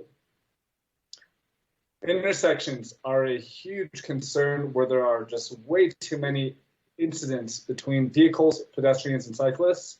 And we need to start reimagining how we intersect. We need to prioritize the cyclist and the pedestrian, and again, shift away from letting that car run wild, and just we need to address that ASAP. We have the right people in the right places, and I fully trust this council, this community, our city leadership, our city staff to rise up, unite, work together towards these goals and these solutions in the coming weeks. And I can promise you, council, and to the public that I will be working tirelessly to address these topics. And I look forward to the conversation on this topic next week, I believe it is, when we're actually going to discuss this in more detail. So I am obviously in full favor of this agenda item moving forward. And I appreciate you taking the time to let me speak here. And thank you, City Manager, for confirming it will be next week. So to the public, next week is when we're going to dive into this and really have a discussion on this topic. So be sure to tune in. Thank you, Mayor, and thank you, everybody. Thank you, Councilmember. Vice Mayor Daggett. Thanks so much. And thank you to the public who has organized to bring this to us. I'm sorry that it is in the shadow of such a horrendous event And I know, we are having this discussion next week. And just so you all know, if you haven't been watching council meetings for the past couple of weeks, we had already asked for this discussion to come about, and also to get some clarification on Prop 419. And so I just want to say that I too am very much in support of continuing this discussion and making some much needed change. Thank you. Thank you, Vice Mayor. Yes, I am in full agreement and alignment with these sentiments and with the fare that has been put forward. We hear you, as I gotta say, we hear you, and I'm proud that our city staff and everyone else has also rallied similarly, that we have this conversation next week during our work session, that we want to hash this out, and we do want to act quickly on it. So I am looking forward to seeing this, as well as continued quick discussions regarding our bike and ped safety. So Councilmember McCarthy. Thank you, Mayor. I am absolutely supportive of moving this forward, and I look forward to the discussion next week. We may not solve everything next week. We need to get our traffic engineers involved. We need to get we have a bicycle and we have a pedestrian committee. We have a transportation commission. We need to get them involved. And I think, listening to Mr. Shimoni talk, I'm thinking that some of the things that I would not have taken seriously a month ago that I do now. I mean, the idea of Beaver in San Francisco, they're 2-lane streets with parking on both sides. Maybe one of those 4 lanes needs to be given up and be given to bicyclists. And I'm a lot more open-minded about drastic, significant changes like that than I was before. So what we do, we have to do rationally, but we need to do it, and we need to get out there and think about it and push the envelope. So I'm definitely on board, and I look forward to this. And thank you, Adam, for pushing this admittedly, for the last couple of years. So thank you, Mayor. Thank you, Councilmember McCarthy. Councilmember Sweet. Thank you, Mayor. So I'm relatively new with the bike commuting, and this issue has hit home with me for so many different reasons. I have read all of the emails. Some of them left me speechless. A lot of personal stories. And I just want everyone to know that I hear you. And I certainly believe that we should be moving this forward next week. And thank you, everyone, for sharing the information. Adam, we've been talking about this for a long time, and I'm glad that we're finally having some real discussion next week. Thank you. Excellent. Thank you, Councilmember Sweet. With that, I do believe we certainly have proper direction with this for pushing it forward. And I can appreciate all the commenters tonight, all the work you did to bring this to the next level. And I'm looking forward to bringing that to the next level with this council. With that, we are down to agenda item 14B. The future agenda item request, a request by Councilmember Salas to place on a future agenda a discussion about reviewing and possibly amending the 2021 commemorative flag schedule to designate flags for July and August. Councilmember Salas.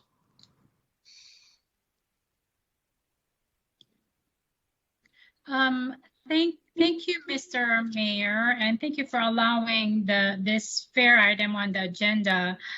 After a deeper study of the fair item I have submitted, and also reviewing our existing flag policy, where it specifically states that scheduling of designated flag for each month occurs one time in December of each year. prior to the following year's flag designation, in expressing the city council's official statement, I am willing to withdraw my fare and look forward to a discussion in December for designating a flag for each month, and also mindful that July and August are blank, are vacant in terms of council's designated flag for the months of July and August. Thank you. Thank you, Councilmember Salas. With that, we are down to agenda item 14C. This is the future agenda item request for the fair. A request by Councilmember Aslan to place on a future agenda discussion about the addition of a land acknowledgement in the City Council Rules of Procedure to be read during the agenda's Pledge of Allegiance and Mission Statement section. Councilmember Aslan. Thank you, Mayor DZ. I'm very excited about this. I would love to see it move forward tonight.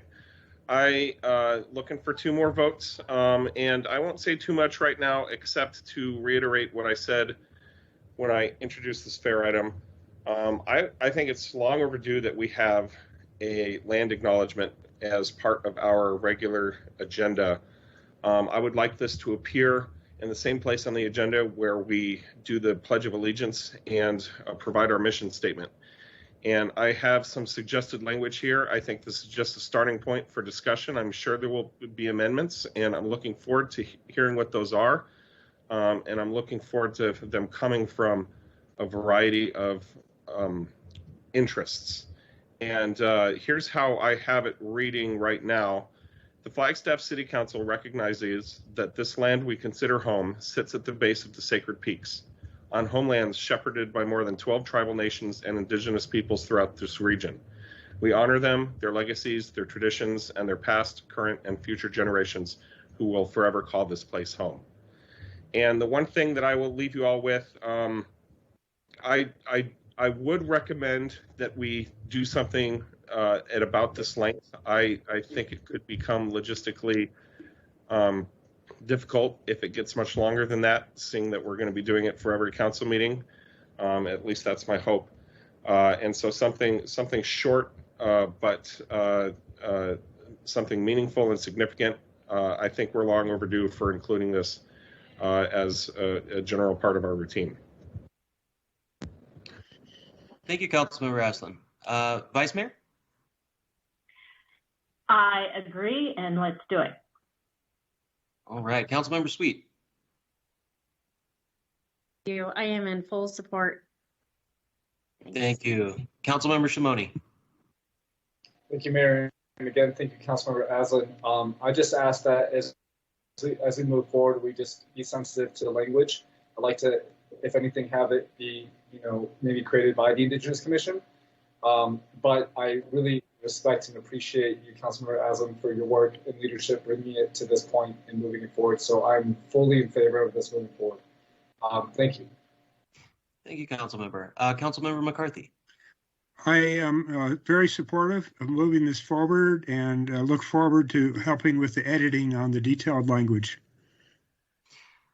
Thank you, Councilmember. I am also in support of this, and I'll look forward to the input as well from our Indigenous Commission and for ensuring our language is appropriate. And yeah, looking forward to it. Councilmember Salas. Thank you, Mr. Mayor. I fully support this fair item and with input from our Indigenous Commission. Thank you so much, everybody. Got a unanimous one there. Excellent. Look forward to seeing that move forward. We are down to agenda item number 15, informational items and reports from council and staff, and future agenda item requests. I will go in reverse order this time. So, Vice Mayor, start us off. Thank you, Mayor. I have one thing this evening, and that is that High Country Humane and all the other shelters in our community are very full. They're bursting at the seams. So if you are able to foster adult animals or puppies or kittens, please give them a call. as well as if you're ready to adopt, now is the time to do it. Thank you. Thank you, Vice Mayor. Councilmember Aslan.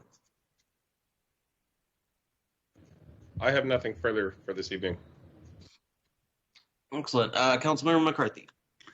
Nothing tonight, Mayor. Thank you. Thank you. Councilmember Salas. Thank you and good night. Thank you. Councilmember Shimoni. Just a couple things really quick. I just wanted to remind City Manager if that was possible to have that discussion on the budget in the council discretionary funds in the next month. I would really appreciate that. And then secondly, I wanted just to forward an invitation to all of us, all of you, on behalf of the League of Neighborhoods to attend the community meeting on June 24th from 5 to 7 p.m. at the Murdoch Community Center. The League of Neighborhoods consists currently of the Southside Community Association, the Plaza Vieja, and Sunnyside Neighborhood Association. They had reached out to Christine Pavlik and Sarah Dar at the city and other city staff to get a better idea of how CDBG funds are distributed and how this distribution impacts the targeted neighborhoods that are identified in the CDBG funds. It was decided with city staff that this meeting should take place on June 24th. The city created a flyer for the event, the meeting, and the Southside Community Association created the Facebook events. This was then shared on all of the neighborhood social media, and that they are strongly encouraging community participation. They hope that the mayor and council members will join them for this community conversation. And if you have any additional questions regarding this meeting, please reach out to Ms. Deb Harris, chair of the League of Neighborhoods, and she would be more than happy to answer any questions you might have.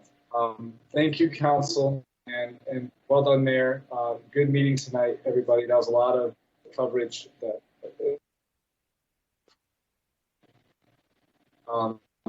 Good job and good night.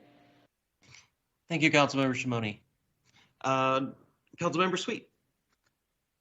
Nothing else for me tonight. Thank you. Thank you. With that, I don't have anything for this evening. So this meeting is, oh, my apologies. City Manager, do you have anything you'd like to add before we adjourn? No, thank you, Mr. Mayor. All right, thank you. This meeting is adjourned. Have a good night, everyone. Good night, everyone.